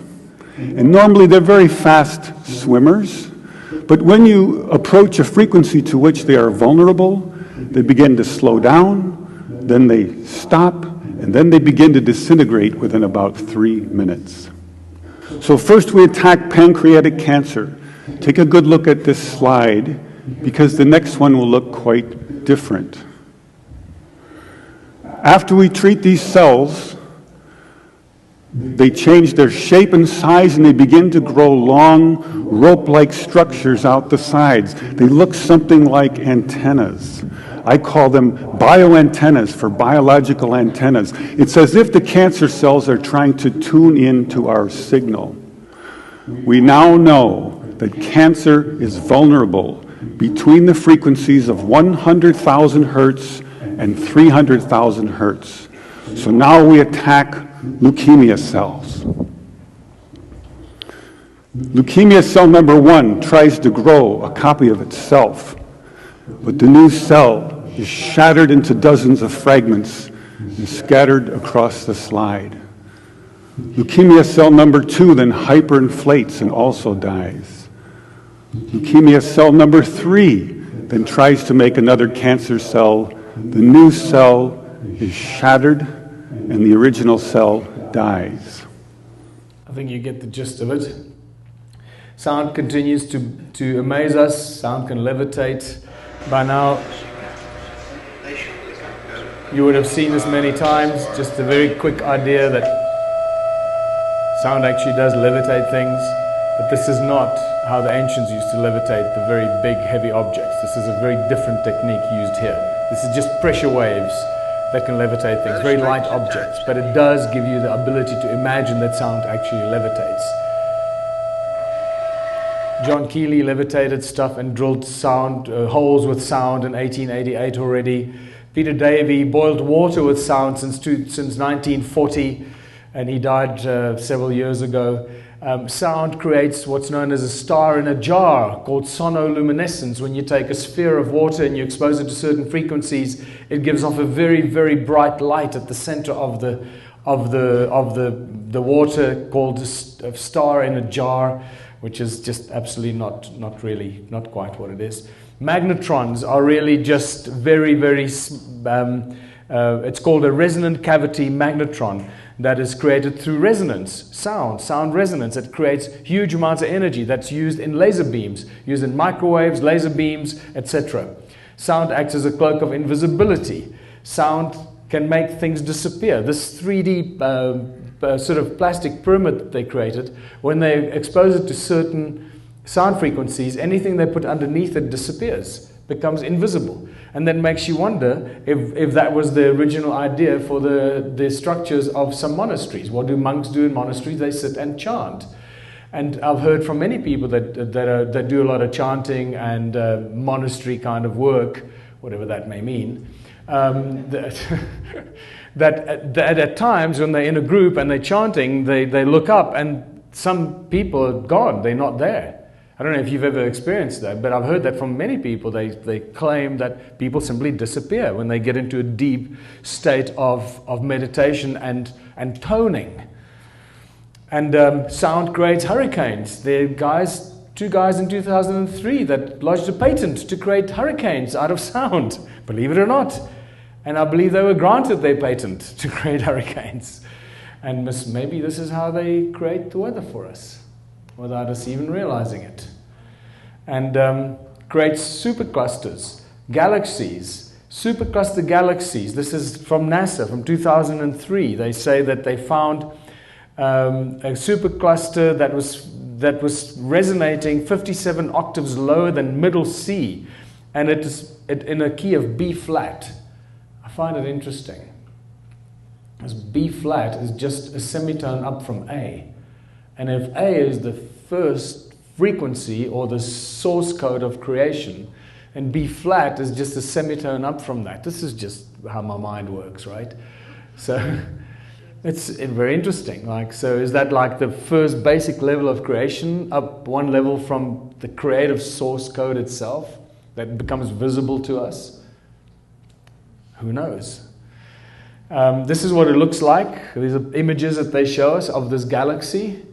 And it looks just like the cymatic patterns from Hans Jenny's the lycopodium powder creating shapes and mountains. There you go. Doesn't it look just like that? And it just realized that this is how things are created. These are the sound waves that they show us of this galaxy. And if you look at it very carefully, it's a very specific toroidal shape, toroidal pattern. And this is a fantastic one. These kids from college here in the USA that created a sound fire extinguisher. And this is years ago. You would have thought by now the fire brigades would be using it everywhere. We're both graduating from the Electrical and Computer Engineering department at George Mason University this coming May. We're here, we're just going to test out our device that we use that uses sound frequencies to extinguish flames. I see this device being applied to a lot of things. First off, I think in the kitchen, it could be on top of a stovetop. But eventually, I'd like to see this applied to maybe swarm robotics where it'd be attached to a drone, and that would be applied to forest fires or even building fires where you wouldn't want to sacrifice human life. Professor Brian Mark really stepped in to help us. Just gave us a lot of support. I think as a whole, engineering is really just finding solutions finding simple solutions to complicated problems. Engineering is all about finding a way to make the impossible possible, so that's what we did. I mean, you'd expect that to be picked up by the fire brigades, wouldn't you? It's like, no way, they're not going to do that. Imagine a big building on fire, just pull up a couple of fire trucks, blast it with sound, and fire's out. That's too easy. Can't do that. We'll need people to get injured and hurt so we can get insurance claims, we can have hospitals to work, we get the drug companies, everything's got to work. We've got to get the corporate thing to function. We can't just solve the problem. It's not going to work for us. Right? Sound creates volcanoes. Imagine, the earth is ringing like a bell all the time. So these frequencies keep coming out of the earth all the time. What do you think creates the volcanoes? What creates the heat underground that creates the volcanoes? More like a bubbling. Heat is just an expression of frequency, right? Actually, that we perceive as heat. Is that sound is actually three-dimensional. We've become accustomed to seeing graphs like this. This depicts sound waves as moving in a two-dimensional pattern. Or here, like a sine wave, which does help us mathematically, but is not a realistic depiction of sound. This would be a more realistic depiction, showing interference from all angles. And this is what happens when you crank it up. High intensity, we can do something sort of like this. There's your little volcano. Instead of simply increasing intensity to get... Sound energizes the air that we breathe, and that's actually one of the most exciting discoveries that I've made, is because as you breathe in the air. It always puzzled me. What happens to the oxygen that you breathe in? Why is it that we breathe the oxygen in and then we use some part of it and then we breathe the oxygen out? What happens? What happens in that process? We don't use the oxygen up. If we did, we'd be in big trouble because there'd be no bloody oxygen left, right? But so we breathe the oxygen in and then you breathe the oxygen out. So what part of the oxygen do you actually use? Well, it's the energized part of the oxygen. And what energizes the oxygen is actually the way that you breathe it in. It's the sound of the air that you breathe. Put your hand to your mouth like this, your hand to your ear, and listen. You make a lot of noise when you breathe, but you can't really hear it. And it's that sound of the air as you breathe. As it goes into your lungs, it speeds up all the time. So it's the sound of the air, and it's speeding up because it's getting into thinner and thinner capillaries all the time. So by the time the air reaches the alveoli in your lungs, it's probably moving faster than the speed of light, and it's just full of energy. And it's the sound of that, the energy of that sound that energizes the oxygen. It goes into your bloodstream, and the energy of that oxygen is stripped, and then the stripped oxygen is released back into the air. Luc Montagnier, 2011, spontaneously generated DNA in water with sound frequencies. If you go on YouTube, you can watch one of these latest documentaries where he creates a virus with a sound frequency from Paris to Rome by sending a sound frequency of a virus across a telephone line, and they reconstitute the virus that he has in a lab in Paris. They reconstitute the same virus in a lab in Rome. This is just spectacular stuff, right? So now you can see how we can manifest things. We become creators and can manifest anything with sound. And this is why we now know that sound is the ultimate source of free energy. And Nikola Tesla knew this. He knew that the earth rings like a bell, and he used the sound of the earth because it constantly rings, it never stops. He used it as a source of energy to create his free energy device. And this is where we realize that sound and magnetism is inextricably connected. It's sound that creates magnetic fields, and moving magnetic fields create electricity. It's in that order that creation seems to happen. So we don't live in an electromagnetic universe, we live in a magneto-electric universe. And there's please watch the DVDs and the videos online about the electric universe. That is spectacular research that tell us what the sun is, what the stars are, and how things actually function. So magnets give off sound. We all know what speakers are. So there you go. You got electricity. It comes out of a plug. It runs down a wire. It goes into a speaker, a magnet. The magnet reacts, and the magnet makes the air move and creates sound. And the reverse is possible as well. It works one way and it works the other way. And this is where we start getting into the real understanding of some of the masters. And no matter how I look at it, how much research I do, I keep coming back to one guy that stands head and shoulders above all other researchers and inventors of, I don't know, for how many centuries. And that guy's name is Nikola Tesla. By now, if you don't know him yet, I suggest you go and do some research into this guy's work. He says, if you want to find out the secrets of the universe, think in terms of energy, frequency, and vibration. That's exactly what I've been sharing with you here. Here is a picture of an electron. There's a picture taken about a decade ago. They tell us that this is a light beam, or electron riding a light beam. Can you see a particle anywhere in this picture? No, there's no particle. They're resonant waves, and yet they tell us it's an electron. Can you see how we get brainwashed? So this is what Nikola Tesla has to say about the electron from an interview in 1928. On the whole subject of matter, in fact, Dr. Tesla holds the view that are startlingly original. He disagrees with the concept of atomic theory of matter and does not believe in the existence of an electron as pictured by science. This is a shock to the system because we all think electrons are real. And you start seeing an agenda being developed here, an agenda being developed by mainstream universities, the mainstream scientific fraternity, under the guidance of those that are trying to lie to us and make us believe things that are not so. This is what Einstein has to say about the electrons. In the theoretical treatment of these electrons, we are faced with the difficulty that electrodynamic theory itself is unable to give an account of their nature. For since electrical masses constituting the electron would necessarily be scattered under the influence of their mutual repulsion unless there are forces of another kind operating between them, the nature of which has hitherto remained obscure to us.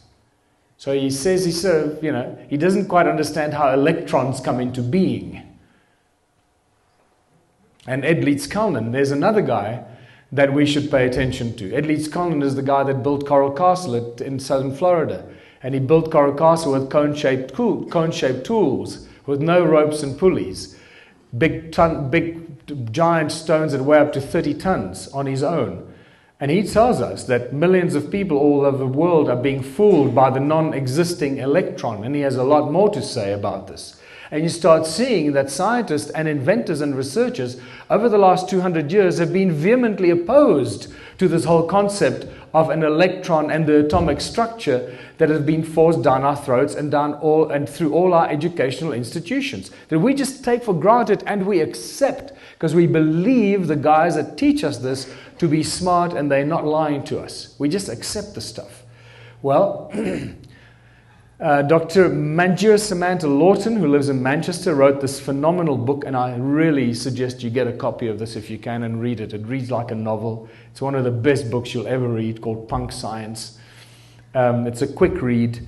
And she shows us that everything manifests as a torus in a toroidal field, and including sound. And this is what sound looks like when it manifests as a toroidal field. Sound, just like everything else, manifests as a toroidal field, as a torus. And this is why when our hearts beat, we create a toroidal field around our body. And that toroidal field creates an electromagnetic field around our body. And so it goes. This is what the toroidal fields look like, or that are created by the sounds we make when we speak. And phenomenal research and work has been done to show us what the different toroidal shapes and fields look like of different letters and different sounds, especially vowels. And then as we speak, these toroidal fields that we manufacture and we create with our mouths, infinite forms, infinite shapes, infinite creativity that we manifest, actually become scalar waves and scalar technology that go into all of creation and permeate all of creation instantly. It doesn't take light years for the thoughts we have or the words we speak to permeate all of creation. It happens instantaneously because sound and resonance traverses all of creation instantly, not like light that takes time to travel through what we believe to be the cosmos. And here the toroidal shapes of color, incredible work, shows us that the different kind of structures and toroids that color actually creates and how it manifests in different and the various sacred geometrical patterns that we've become familiar with. And here's the brilliant work of Eric Rankin, and I really suggest you watch his Sonic Geometry documentary. It's fantastic. It's just watch it. It's a half an hour long on YouTube. Watch that. It'll give you a lot more information. But this is how basic shapes, triangles and shapes in nature, how they all have sound and resonance, the sound of nature around us.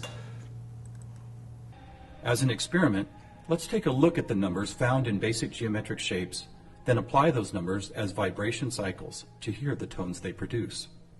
First, let's listen to what the 180 total degrees contained in a triangle sound like.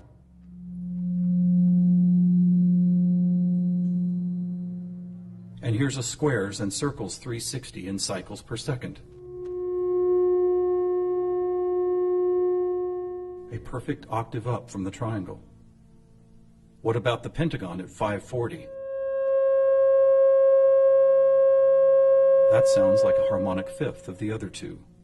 That's interesting. What are these tones?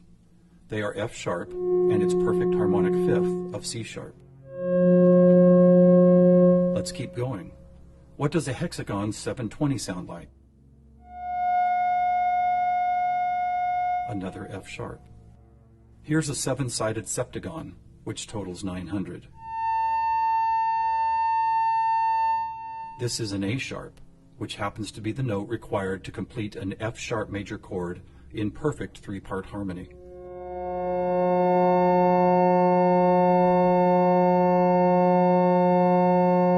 and finally the octagon, where we get 1080, another C sharp. Suddenly, geometry is expressed by tones, and these tones just happen to create the most beautiful form of music, a perfect three-part major chord in the key of F sharp.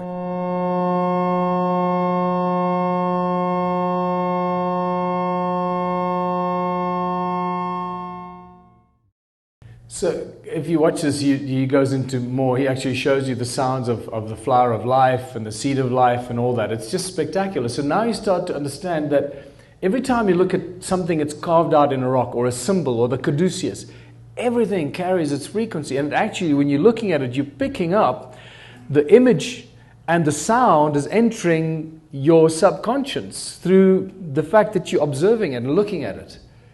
So it has an effect on you. So when people say, oh, it's just a stupid symbol. No. It has a severe effect on you and your subconscious, but you're just not aware that it's affecting you because you're picking up the sound frequencies of that image. So if somebody shows you a finger, you're picking up the sign of that finger and the frequency of that image. That's an assault on you. It's not just a benign little gesture. It's a serious assault on you.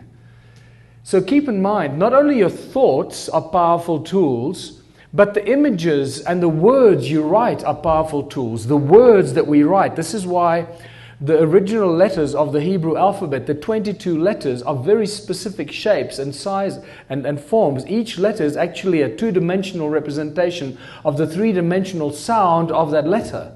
That's been reduced to 2D. Now you get a better understanding of how that is possible.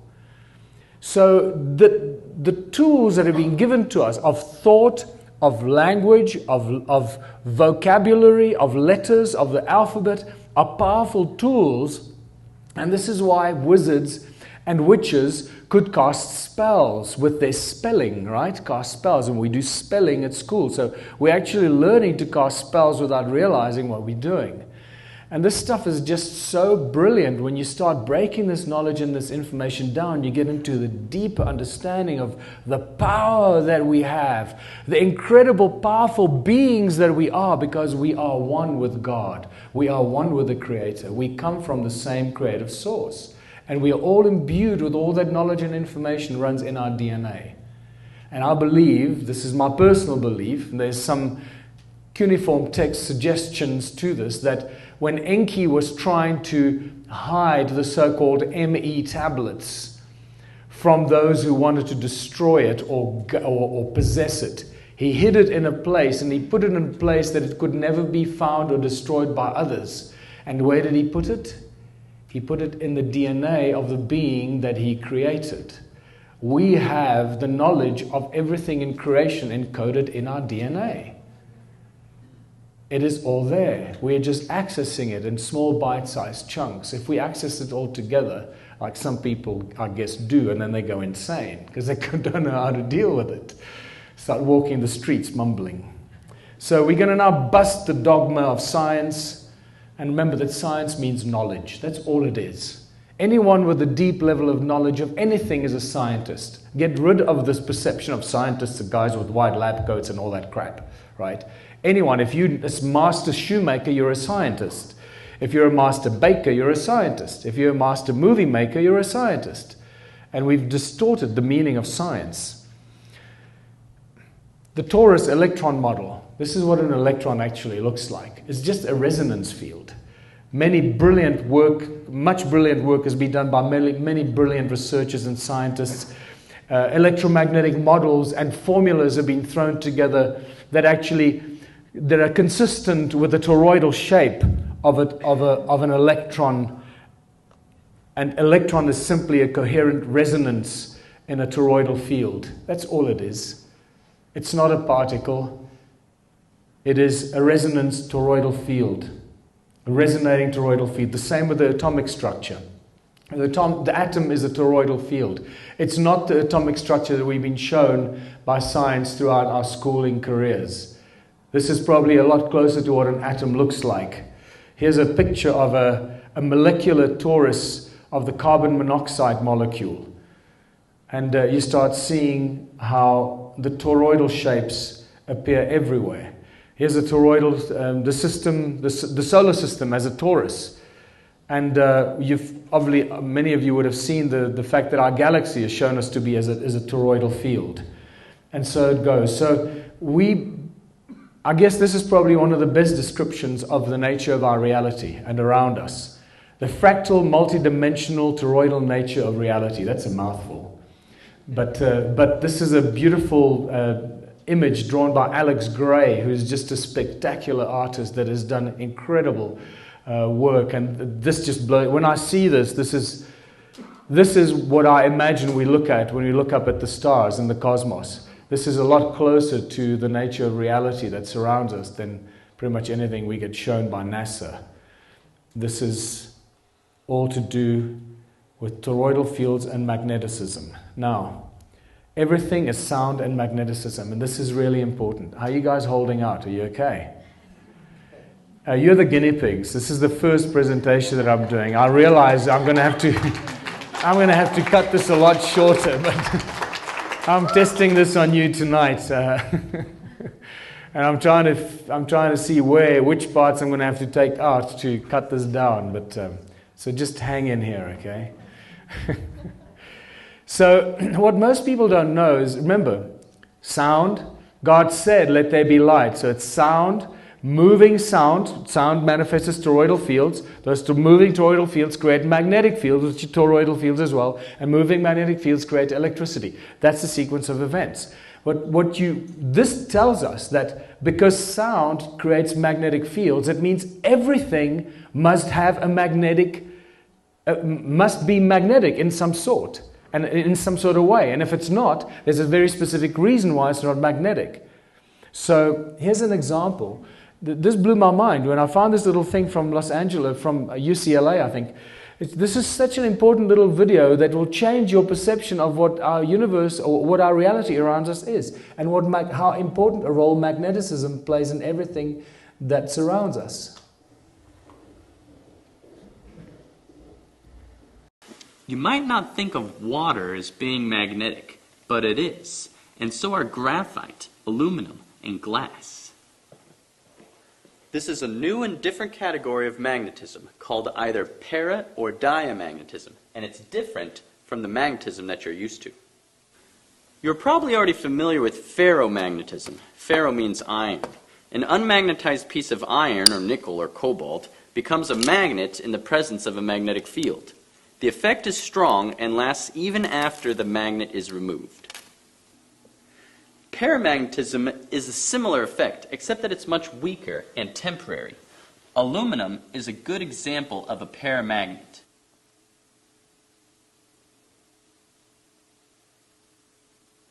And so is oxygen, which is attracted to magnets.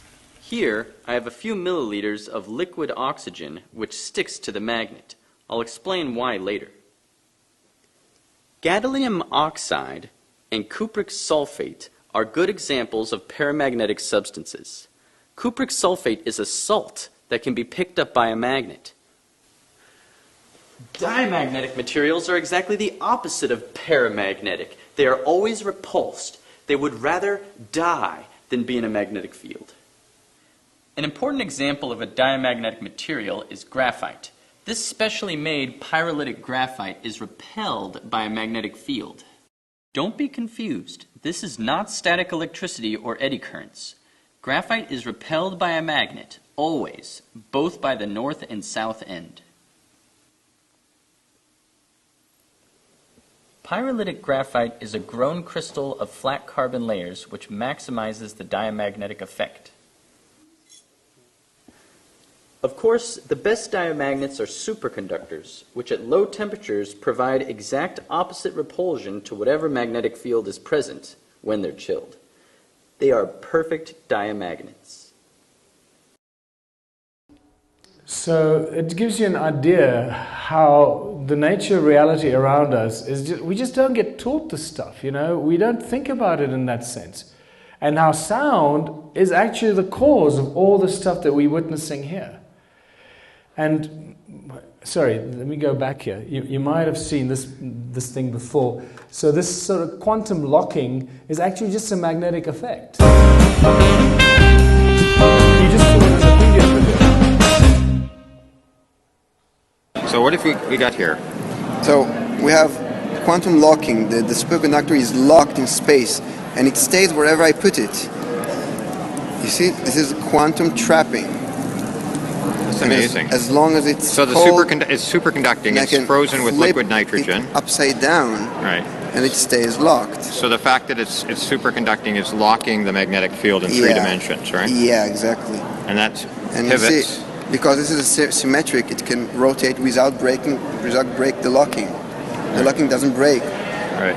Because it stays there on the X and Y, but not on, it pivots on the... Yeah, on the axis of the magnets. You see, if I can move it on the side, it will again pivot around the axis of the magnet, because it makes sure that the magnetic field inside of it stays the same. Right. It's astonishing. Can you put it on the track for us? Yeah. I just levitate it above the track quite high, and I can just rotate it. So it's actually floating above the surface. Yeah, it's not floating, it's locked above the surface. So you could tilt it at an angle and it would fly around. Like this, and it will just go around like this. I can just go and put it at different height, put them like this. And lock it at the height. Lock it, yeah, different height, different configuration. Right. And I can even lock it at opposite way. If you could just hold for a minute. High. I'm doing the same thing. I'm locking it upside down, and then it is suspended. Fantastic. So magnetic fields do what? They do exactly what sound does. They create toroidal fields. Just if you do this, you immediately see the toroidal fields being created by magnets around them. Little toruses. And this is a full magnetic field, toroidal field spectrum. It's both positive and negative on both sides. There is no positive and negative in magnetic fields. This is where we've been incorrectly taught. It's actually just one field that work in opposite directions. It's centripetal forces that work against each other and oppose each other. And the complete toroidal field, like the toroidal magnetic field like this, has a both positive and a negative on both sides. So it both pushes and pulls from both sides. That's a complete magnetic toroid. It's not north on the one and south on the other. That's an incomplete magnetic field. This is very important information, people, and this connects us to some of the biggest lies we've been told about our reality and the world that we live in. Because we've been told that the sound of the earth creates a magnetic field. Sorry, it's the sound of the earth that creates a magnetic field, and not the molten iron core. There is no molten iron core in the center of the world. That's another theory that's been proposed, and most people believe it these days. It's a nonsensical idea. It's a sound of the earth that creates the magnetic fields around us. By now you should know that sound is the cause of everything, and especially magnetic fields. The problem with our world is that the Earth magnetic model is a half a magnetic model. It's north at the top and south at the bottom. That's not a complete magnetic field. And as far as I'm concerned, it's impossible for an Earth-like object to be in a complete magnetic field like the toroidal shape of our solar system and be an incomplete magnetic field itself. Can you see why I would say that? It doesn't make any sense. That our Earth is a half a magnetic field, an incomplete magnetic field, floating around in a complete magnetic field called our solar system. It would correct itself and over billions of years become a balanced toroidal magnetic field. How that would affect the shape of the Earth, I don't know. I'm going to let you figure that out. But this is what a complete and balanced toroidal magnetic field looks like. And what it does, it has an accretion disk in the middle. There you can see that yellow accretion disk. That's the center of the magnetic field. Whichever way you turn it, it's the same. As above, so below. We start to understand some of these basic fundamentals of creation, all coming from the breath of God, the breath of the Creator, the words that we utter. Everything that we say and create has the same effect, creating these complete, perfect magnetic fields. The torus equator plane emits energy and matter at its disk, as a disk at the equator. we accept this in the solar system. All the matter in the solar system is emitted at the equator. All the planets go out in this one disk from the sun that rotate around the sun. And the same in the galaxies. The many, many galaxies that we've been shown photographs, they're all toroidal shaped galaxies, with the matter all spewing out at the galactic equator. We're even told that we are crossing the galactic equator because our solar system does this. And we cross the galactic equator. I no longer believe that, but in any case. So the half-truths and half-lies being woven together here. And we need to now figure out which is true and which is no longer, which is a lie that we've been spun. This is some of the most beautiful new work, being able to actually see what a magnetic field looks like through the ferro lens. This is quite a new discovery, only about 10 years old. Now we can actually see what magnetic fields look like. This is when you look at a torus. This is what a torus magnetic field looks like. You can see the magnetic fields. Some people would call this the ley lines on the surface of the Earth. You can actually see the magnetic fields. So I'm suggesting that people that are reading ley lines are actually picking up the magnetic fields that crisscross the toroidal field of our planet. And the ancients knew this. They put all the ancient sites on all these magnetic lines because their ancient structures were actually driven by these magnetic lines and these toroidal field, these magnetic lines. You know what I mean? When you look at the cone-shaped magnetic field under a ferrocell, look at this. When you take a ferrocell and you put it over a speaker, like a speaker magnet, look what it does. These beautiful cone shapes that face the middle, just like what? Just like this guy's wristwatch. Can you start seeing why I'm suggesting that these guys are using technology? It was in their wristwatches, they had the cones, all to do with magneticism and sound. We just never saw it like that until we got the ferrocell given to us. And when you bring a magnet towards a ferrofluid, what does the ferrofluid do? It forms beautiful cones and just stick right out the ferrofluid. And this stuff just gets better and better. And now you start seeing how sound and magneticism plays a role in nature, in structuring the flowers and the shapes of trees, and everything around us is driven by sound and the magnetic fields that actually create the shapes around us. Are you guys getting excited yet? About how this stuff works and what we've been missing. So this brings me to the ancient tools and artifacts and the torus stones and the cone-shaped tools. Now suddenly you have a very different take on when I get excited about the cone-shaped tools and why Ed Leeds-Kalnin, when I was told that he was seen levitating the giant rocks with these cone-shaped tools as ice cream cones, I got extremely excited because I understood what it means. And I've been picking up these cone-shaped tools everywhere.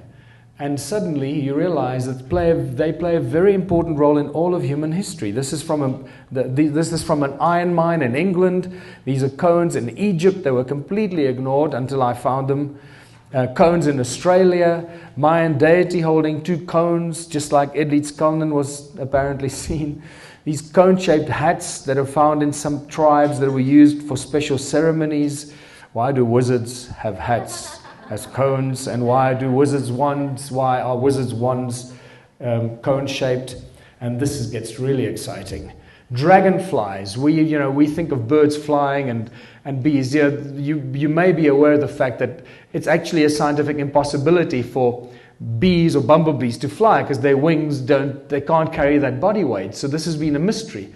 So I'm going to bust that mystery for you, because dragonflies, just like bees and bumblebees and other insects or bugs like that, have actually hollow tubes in their wings. Those are not veins filled with blood.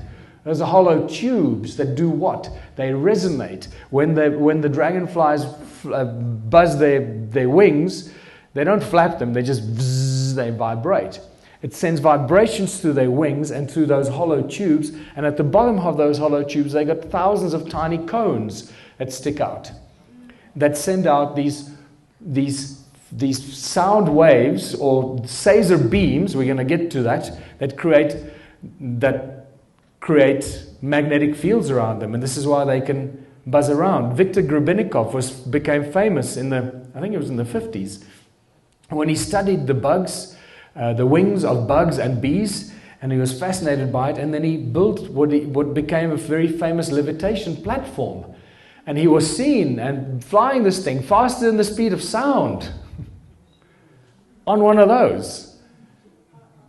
Right? And people think this is crazy. And what was it made of? It was made of bugs' wings. So when you tell people, oh, he built this out of bugs' wings, people go, what kind of nonsense is that? You're a bunch of idiots if you believe that. Well, show you, he understood how these bugs' wings worked and how they actually functioned. And that's why he could build such a device, because he thought out of the box. And this is to show you some experiments how these bugs' wings actually have levitation capacity. This is mind-blowing.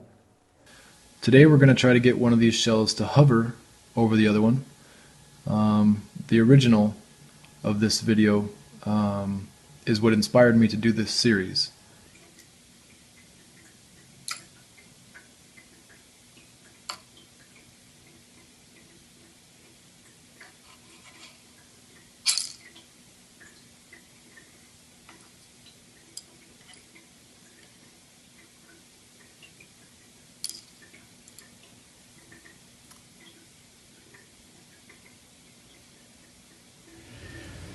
Nature is fabulous.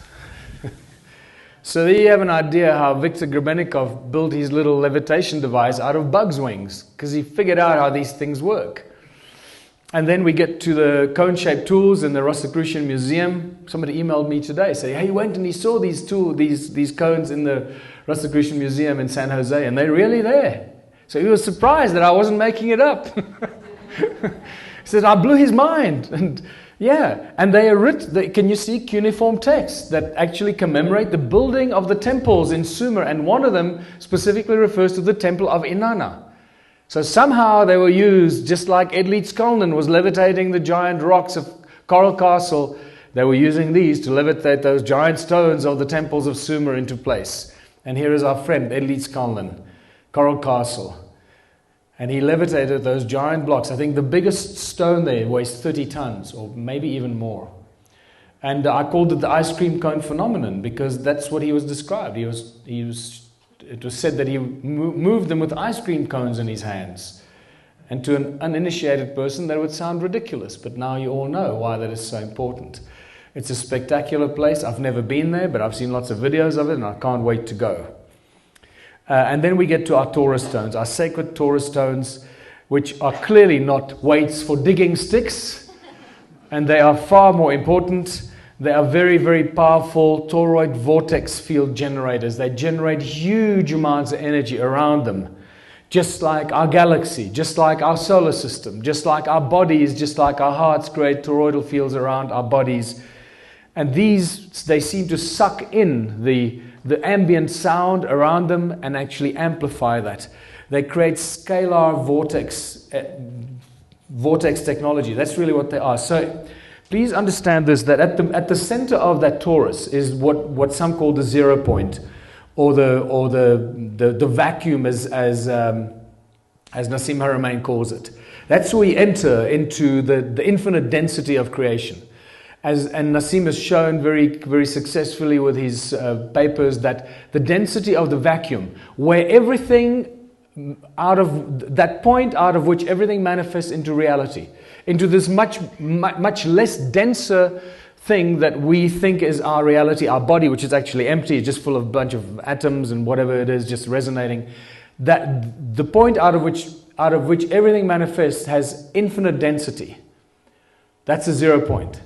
So now you can understand why sound travels infinitely, because in an infinite density, sound and resonance travels infinitely fast. But light travels infinitely slowly.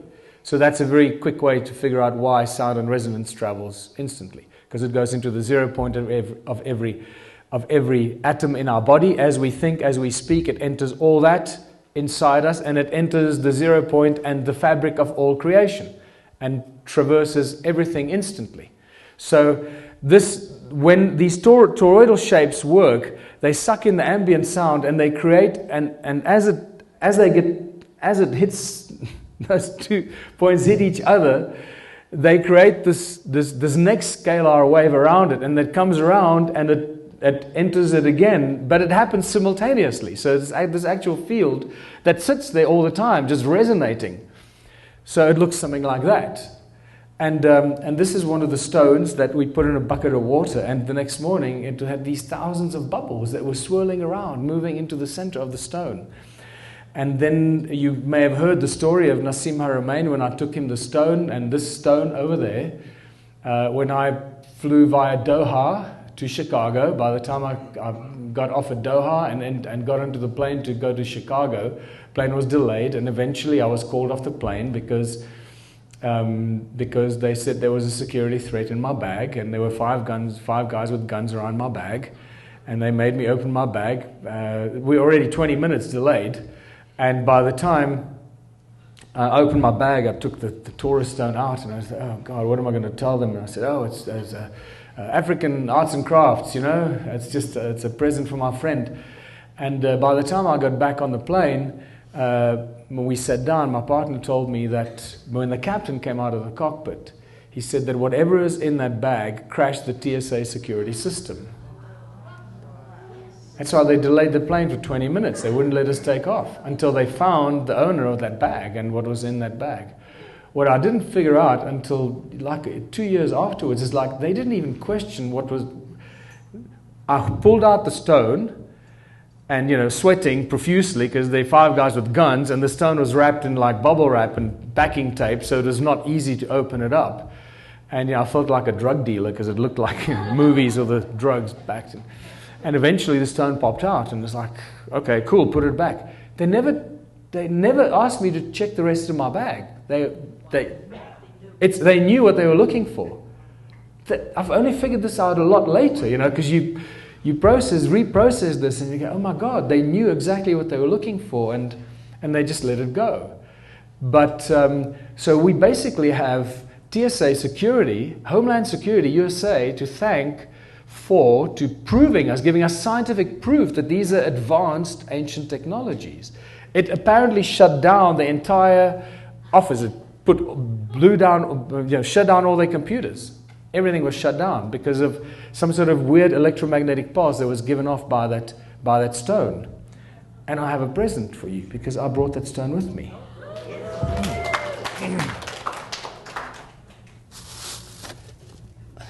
This is it.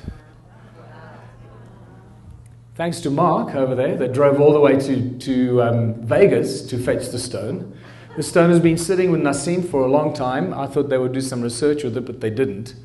I'm now going to take it back to South Africa, and we're going to start a series of research programs with the stone, because we know that this is the one that actually worked. This is the stone.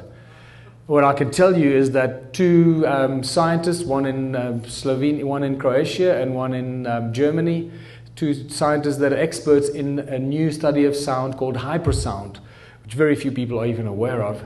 Sound that becomes a very, very powerful tool at high frequencies and high levels of speeds.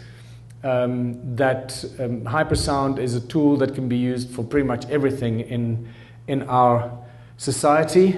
And that brings us to the next slide, and that's Caesar technology. And I believe that these Taurus stones had everything to do with creating ancient advanced Caesar technology, or the energy fields that were then focused to create Caesar technology through the cone-shaped tools, creating a Caesar beam. So this creates the energy that goes into that cone-shaped tool that then creates the Caesar beam and pushes it out of the tip of that tool. I've had lengthy discussions, hours and hours of discussions with some of the smartest physicists and scientists in Germany and in Croatia when I was on tour there, how this technology works. And let me tell you, they are so excited about this. They just want to lay their hands on these cone-shaped tools and these stones. So we're going to have to do some serious research. But guess what? You need money for that. So what I'm going to do starting next year is start a whole internship program to do more research on the ancient ruins and the tools and the artifacts and so forth. And I'm going to do like 3 months a year of intensive internships where we're going to do loads of exciting research, from genetics to botany to soil science to electronics to etc., etc. archaeology, archaeoastronomy, geology, it's all the different principles together to show all the people from the different areas how everything is connected and how their respective faculties have boxed them into boxes, not allowing them to think out of the box and realize how their area of research and knowledge is connected to everything else. We're going to cross those boundaries, but this is getting quite heavy.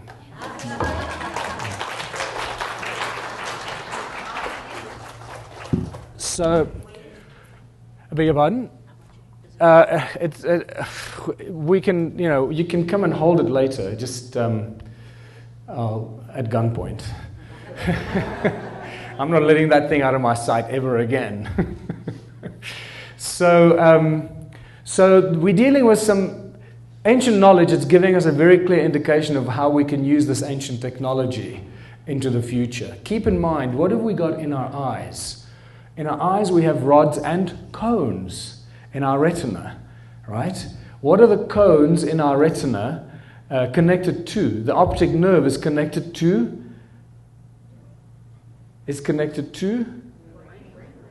Right in the middle of your brain is your pineal gland. Correct.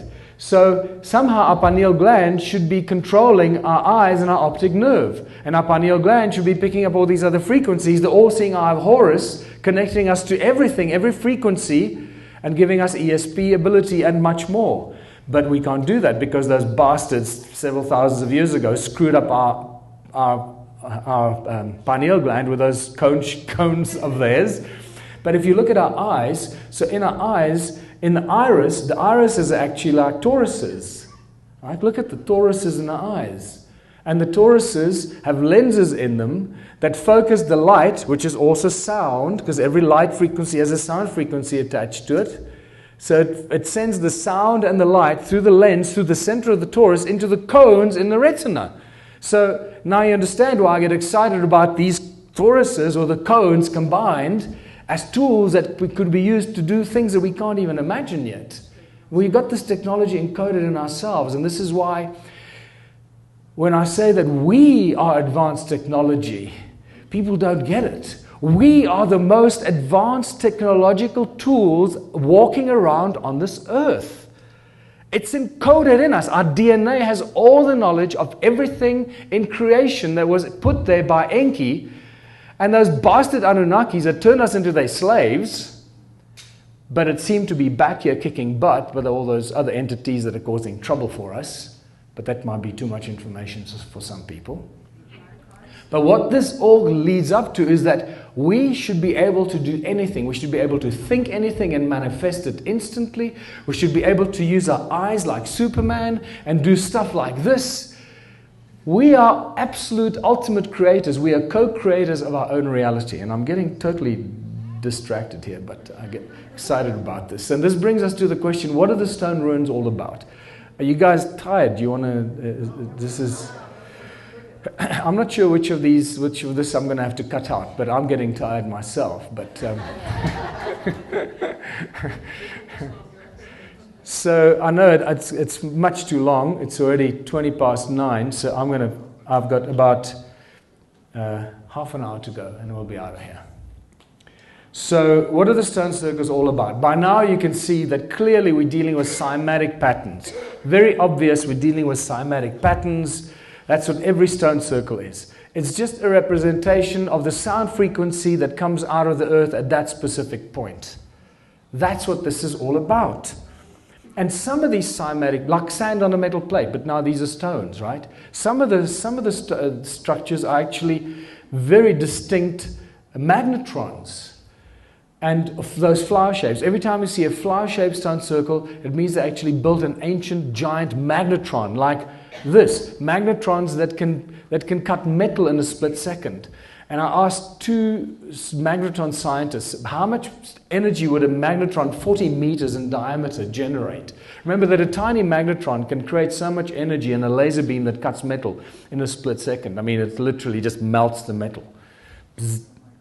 And the answer was that a magnetron that size would create more energy than all the power plants on Earth together combined. We have thousands of these magnetrons in southern Africa, thousands of them. So These guys were generating so much energy. It's insane. And we know this because we measured it. We measured the sound frequencies, the electromagnetic fields, the loudness in decibels. And it's just insane what's coming out of these stone circles. I'm not going to bore you with that because it's just, it's getting late. Adam's calendar is the most powerful of all these ancients, of these stone circles. Adam's calendar is actually much, much more powerful. It's as if they all seem to be sending their frequencies to Adam's calendar, and that's like the collection point for all this, the energies created by all these millions of stone circles. That's what it seems like. I can't say it is, but that's what it seems like, because the frequencies there were just ridiculous. Beyond 375 gigahertz coming out of Adam's calendar at the site. And electromagnetic fields that run horizontally and then vertically between the two stones in the middle. So what we have at Adam's calendar is a very definite toroidal effect. And it's alive even today, because we measured it. And that reminds us that the stones that ring like bells are what? They're just crystals. They're very, very high in crystalline substance. Very rich in quartz and silica. And remember, silica carries memory. Quartz carries memory. You can store virtually infinite amount of information and knowledge in quartz crystals. And this is why they don't put them in our computers, because that would make the computer industry obsolete. That you buy a computer once and never again. And that's what we're going to do in our Ubuntu communities, build bloody supercomputers. So, because we know how to make them. So when you look at ancient structures built out of stone, you realize that these guys knew exactly what they were doing. They understand that stone is the tool that carries with it, in it, information, storage capacity. It's an energy source. And that's why they used stone. Not because they were stupid, because they were very, very smart. We're the dumb ones, but we're catching up quite quickly. So what's very obvious now is that all these ancient structures, from the pyramids, Borobudur, etc., are all ancient machines. They were giant machines built out of stone, crystalline substance, to create or to perform specific functions. It's just the function that we haven't figured out. What were they built for? What were they supposed to do? And this is why they are aligned with the movement of the sun. Because we're always amazed, look, this is aligned with equinoxes and solstices and all this. And we think, because they worship the sun. Oh, no, stupid. This is our stupid way of imagining that the ancients were stupid. They built this machine because the machine was aligned with the sun, because the sun is the activator of these machines. When the sun rises on the equinox over there and the first sun beams come down this passage and hit the standing stone, which is a crystal, you know that because all stones have crystal in them. So it's like hitting enter on your computer. Bing, it switches the machine on, and the machine does whatever function it's supposed to do until the sun moves over there, and then the beam comes to another passage, and then hits the sun, the light, and the sound of the sun beams or sunlight hits another stone, and it makes the machine either stop whatever it was doing or perform some other function. And this is why they are aligned with the movement of the sun. So they work whether they're being operated or not. We don't have to sit there and wait and keep making it work. It works on its own. It's powered by the sound of the earth and activated by the movement of the sun. I mean, it's bloody brilliant. It's so simple. And now we're figuring this out, and we know that the energies are still there, because this is a photograph taken of the pyramids, and there's still huge energy coming out of the pyramids. Even the symmetrical patterns coming out of Stonehenge, although Stonehenge has been completely reconstructed, there are still very powerful symmetrical patterns coming out of Stonehenge that tells us that its original structure was very specifically created as a resonating device, an energy device. And now we get to the very exciting Earth grid that seems to connect all these ancient sites on Earth. By now you should know that this is a magnetic grid. It's not just ley lines or some fancy blah. It's actually very specific energetic patterns that are created by the resonance of the Earth and the magnetic fields that it creates. And the ancients seem to build all these ancient sites on these nodal points and very powerful points on these magnetic grids. And this is an ancient Sumerian text that actually tells us a lot of very important information. This is a real text that comes from the Shoyan collection. And it says, in the distant days, in those days after destinies had been decreed, after An and Enlil had set up regulations for heaven and earth. I mean, regulations for heaven and earth. And Enki, the exalted knowing God, by the rules for heaven and earth, the fixed rules, he set up cities. It seems to tell us that there was some sort of a fixed energy grid in the sky, heaven, and the fixed energy grid on the earth. And based on the energy field in the sky and the earth, they set up the cities on earth on these specific nodal points. And then David Wilcox several years ago discovered that the emblems of the Space Command and the Air Force and so forth in the USA refer to the rules. And they have these bands around the earth, these white bands with these little delta shapes on them. And they refer to those bands around the world as the rules. And they say there's some sort of energetic field around the world. They don't know where it comes from, but it's always been there. Some sort of energetic field up in the sky that this same Sumerian text seems to refer to. They built the cities according to this energetic grid. And here we have the same rules. Read there. It says, the fixed rules, by the rules for heaven and earth, the fixed rules, they set up the cities. And here we have the fixed rules in the sky on the military and Air Force logos. And my friend Paul Gravenstein in South Africa, who's a remarkable guy, but we don't have time for me to talk about him, he actually measured these rules or these energy grids in the sky. He phoned me out of the blue and he was freaking out. He said, I don't know how to tell you this. I don't know who else to tell, but I picked up this bloody energy grid that's up in the sky. It's just everywhere. It's like a matrix. It's like it consists out of ones and zeros. It's like a binary code, powerful energy field up in the sky. And he said he sent up a few energy beams with these devices to try and break it. He says it breaks up momentarily and it instantly reforms. You cannot destroy it. He says you can't break it. It's indestructible. And I just realized that all this ancient stuff that we're dealing with, just like I said, these ancient machines are just advanced technology on a gigantic scale. These obelisks in Egypt, they ring like bells. If you listen to them, they ring like bells, just like those stones in my museum. And when you go into these temples in Egypt, you know, we were told that they were built for this and offering. It's all nonsense, offering and praying. It's just too many pillars, not enough space. When you look at them from this angle, you realize that this is just something very different.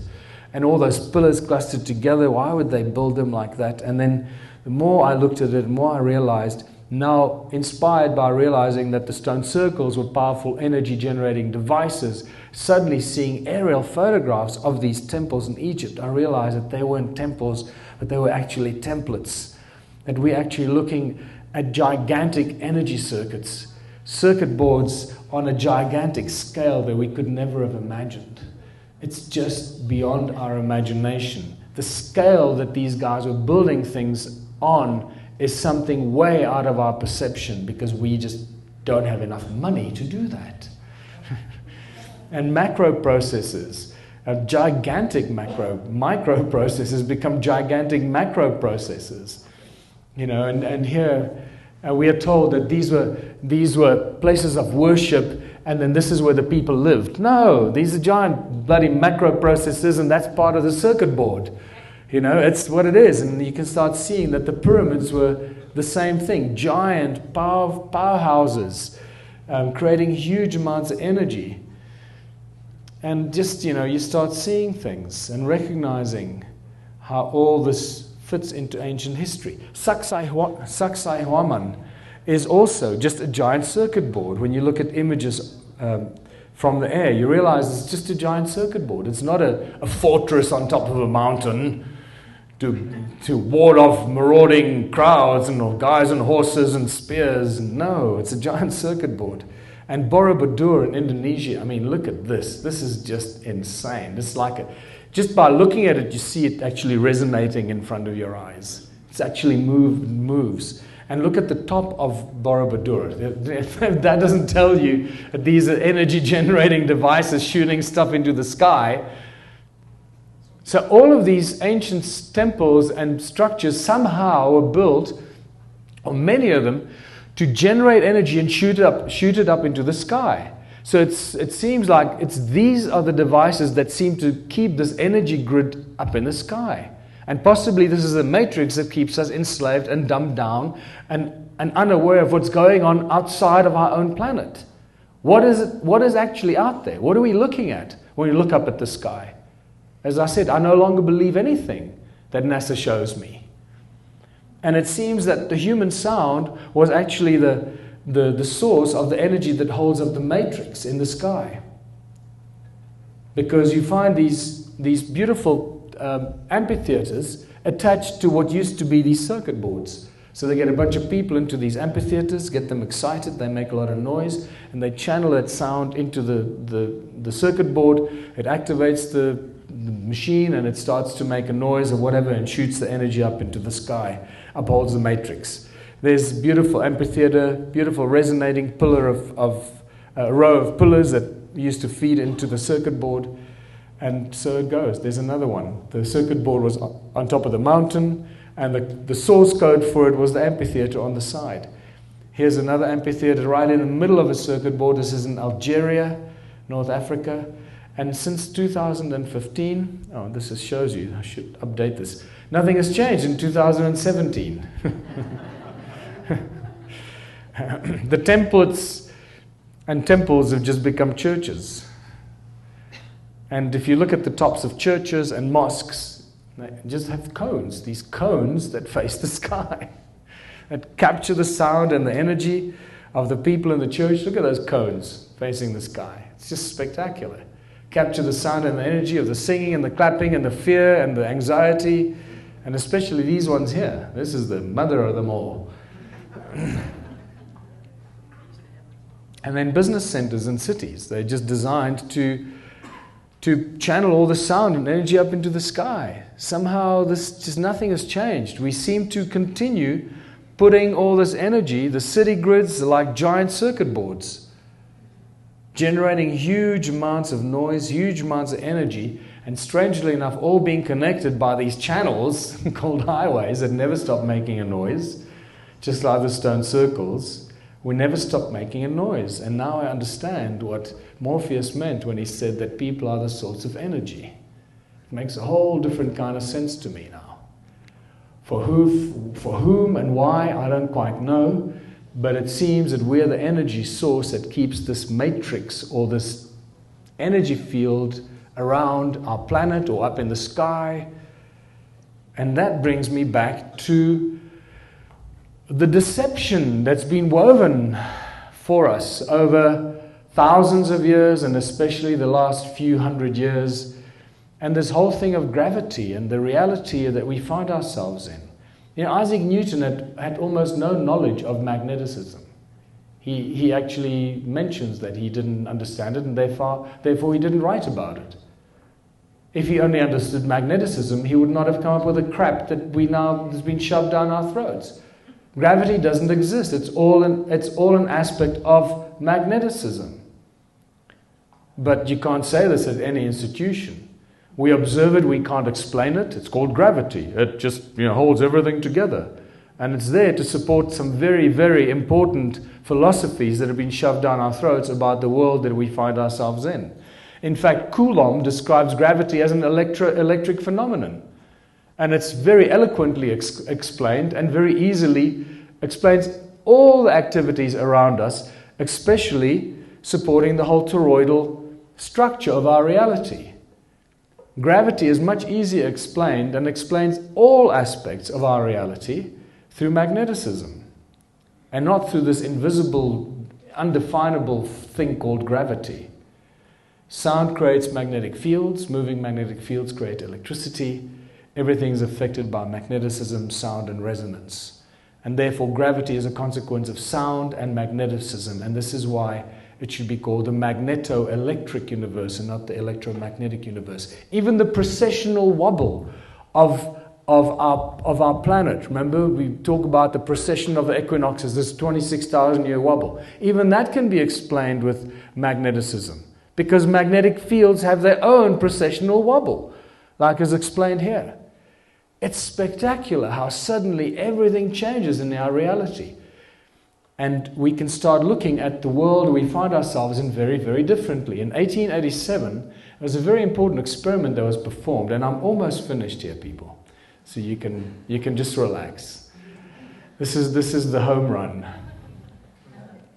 This just blows my mind. Okay, and in 1887, these two brilliant scientists, and they were pretty much pushed out of our knowledge pool, out of our psyche. Michelson Morley performed what became a very important experiment, because until then, all scientists throughout the ages were obsessed with the ether. It was called the ether. The ether, the breath of creation, what holds everything together, what holds creation together, what holds the planets in place, and so forth. And it was called the ether. And they were obsessed with the ether, and they couldn't quite understand what the ether was. They had all kinds of definitions for it. If only they understood that it was vibration and resonance. That's really what they were describing, was the ether, is vibration and resonance, the breath of the Creator that holds everything in perfect harmony and coherent, resonant harmony.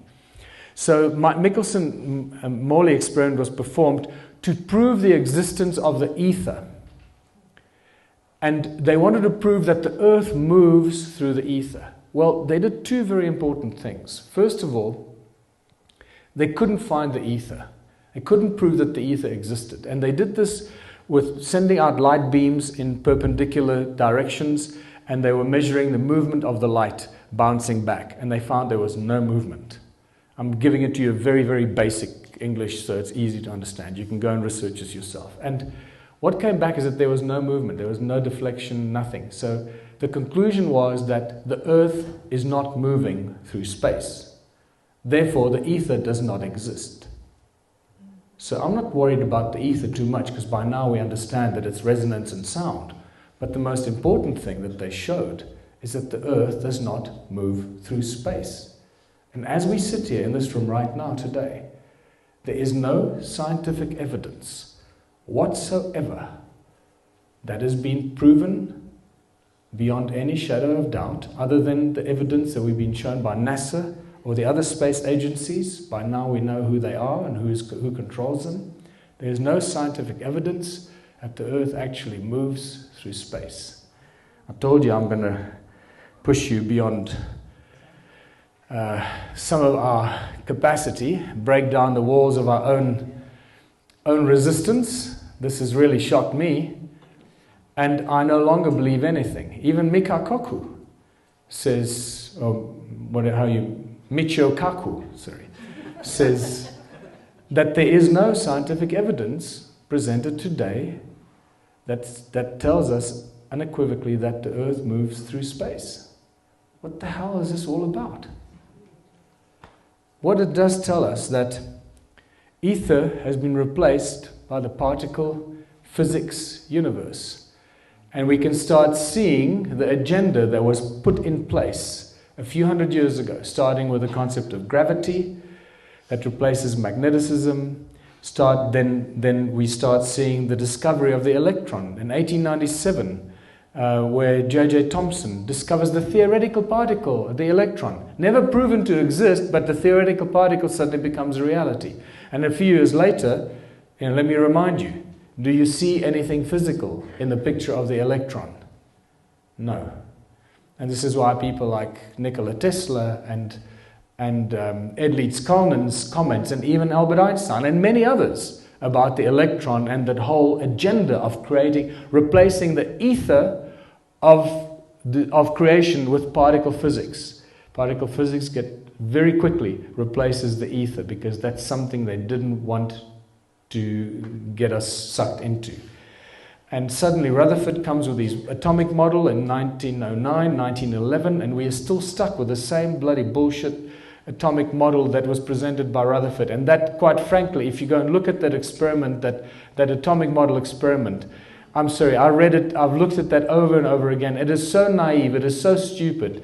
And it can be so quickly and easily explained with magnetic fields. Everything that Rutherford experienced and reported on with his experiment could be very simply explained with magnetic fields and toroidal fields.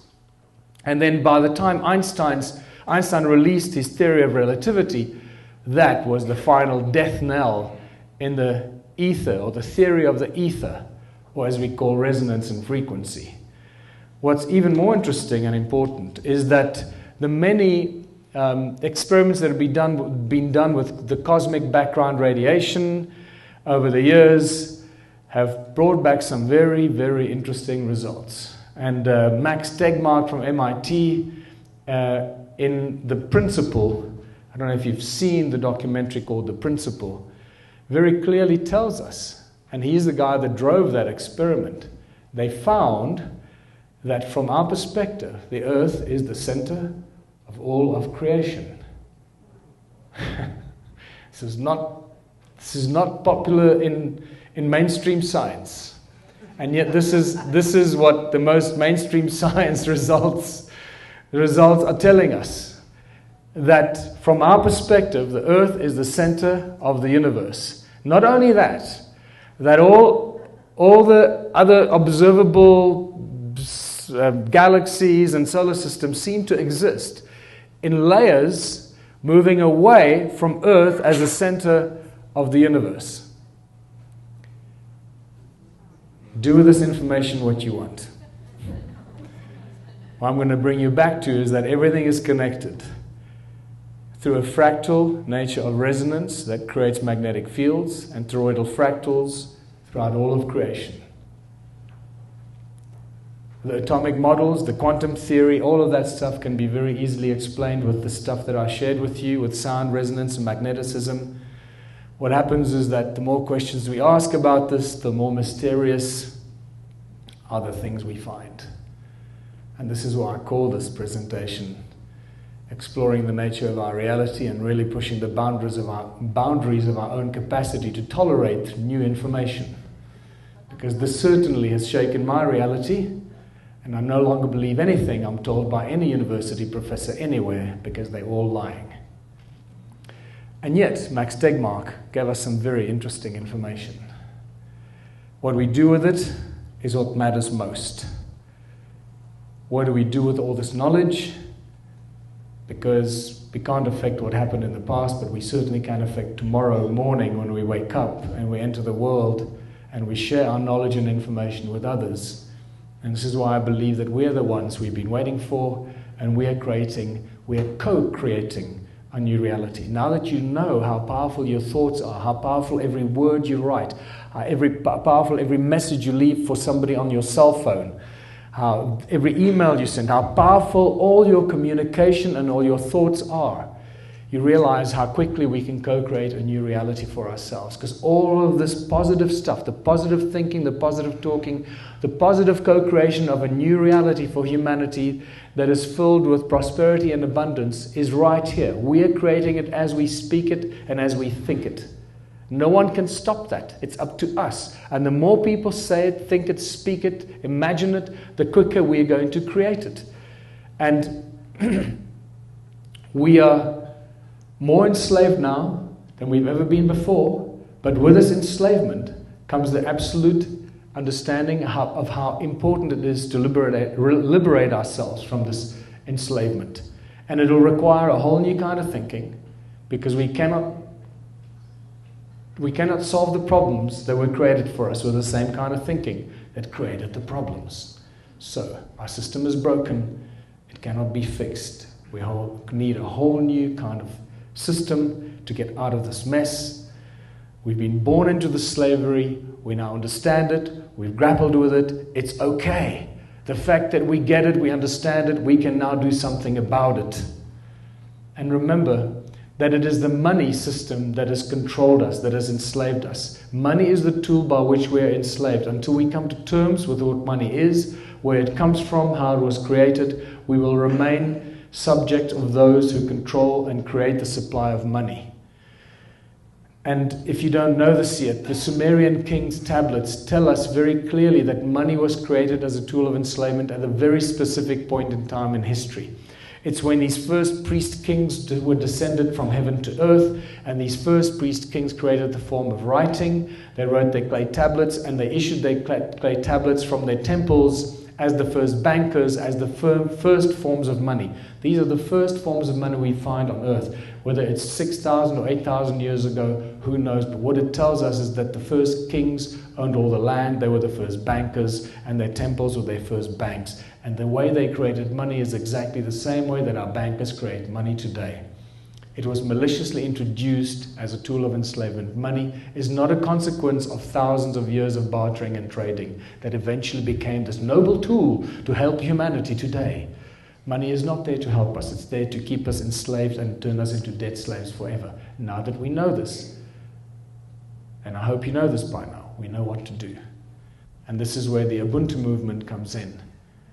Creating prosperity and abundance, taking all this knowledge and information from the past and creating a beautiful platform upon which to build a prosperous and an abundant future for all of us. Not for some of us, for every single one of us. And if you don't know, thank you. Yeah, it's for you. I'm sick of saying this. No, it's not true. I'm not sick of saying it, but I'm getting tired of hearing my own voice saying it, because now it's got to be everyone else saying it. So after 12 years of sharing the simple philosophy of Ubuntu and contributionism, it is now 9:45. You have a 4-minute video to watch. I'm going to leave you on a really positive note, and I can tell you right now that, and it's thanks to Chuck who put this lovely video together right here from Sedona. Thanks, Chuck.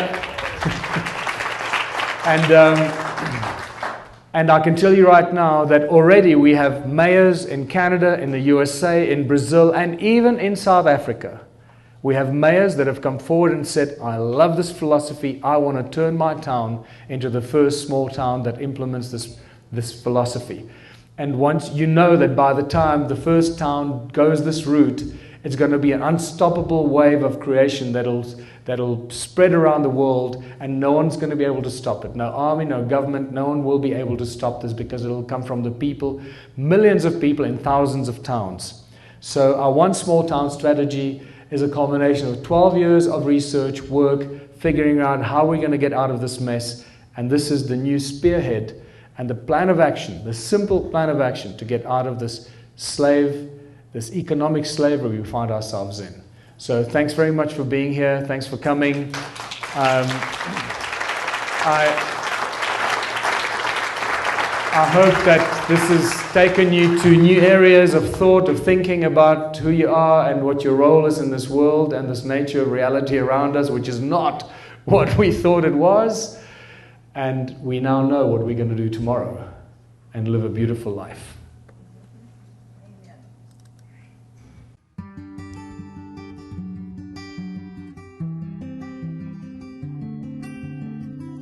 Hello, I'm Michael Tillinger, and I'm the founder of the Ubuntu Liberation Movement.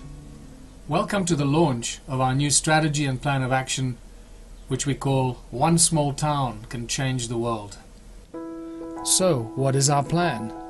First, we find a small town of around 5,000 people who want to participate in their own makeover, their own salvation, their own rescue mission. Then we find consensus between the people, the mayor, and the council. We identify the special skills and talents of the people.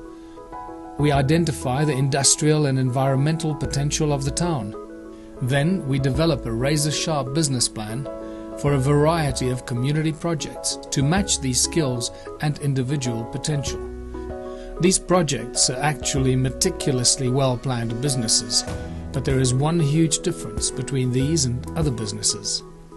These belong to all the people of the town, together with the investors that made it possible. Everyone in our town who participates in the transformation will contribute 3 hours per week towards one of these new projects. This creates a powerful free labor force that no other corporation can compete with. Then comes a really critical part of our plan. We analyze how much our town needs to consume of everything we produce.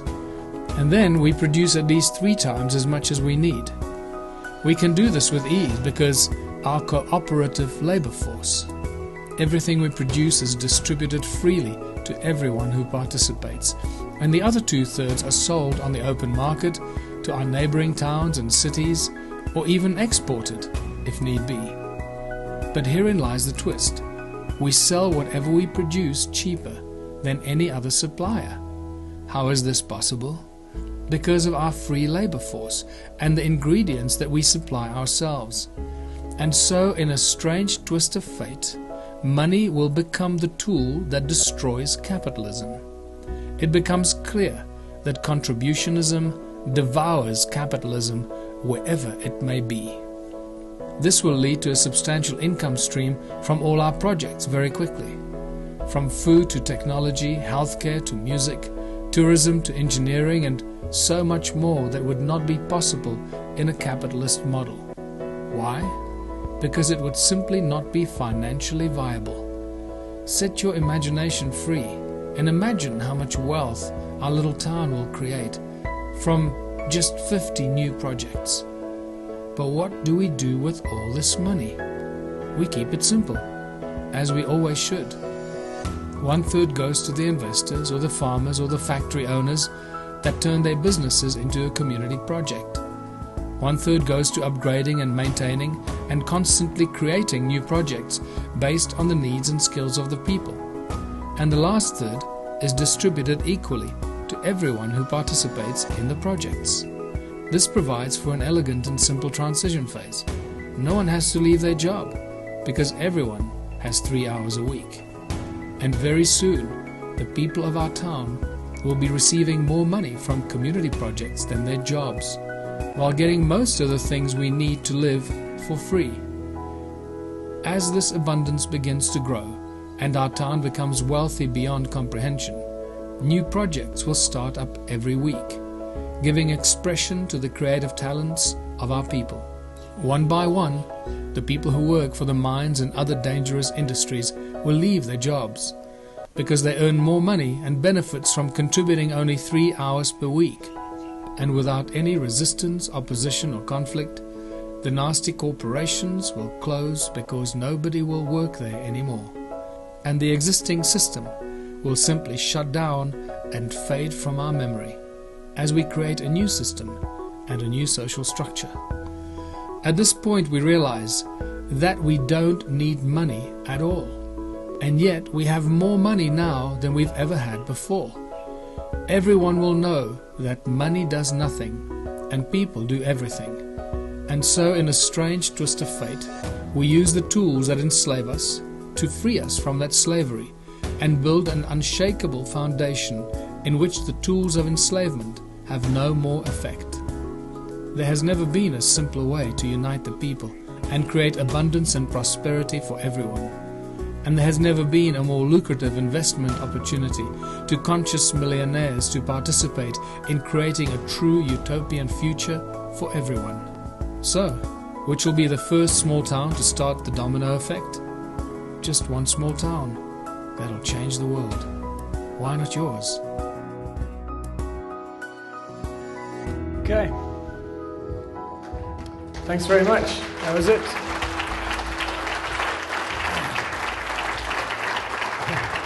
I'm glad to see you still awake. I'm going to bring the stone out here. If you want to touch it, you can, the sacred stone. Yeah, thanks very much for being here. I'm exhausted beyond words. I've been really sick. Both Emma and I have been very sick for the last week. Really bad throat infection, body infection. We're both on antibiotics, so I'm amazed that I've actually been able to stand up here. I do feel a little dizzy right now, but I appreciate you hanging in till the bitter end. Now go out there and share this news with everyone. Bye-bye. Thanks very much.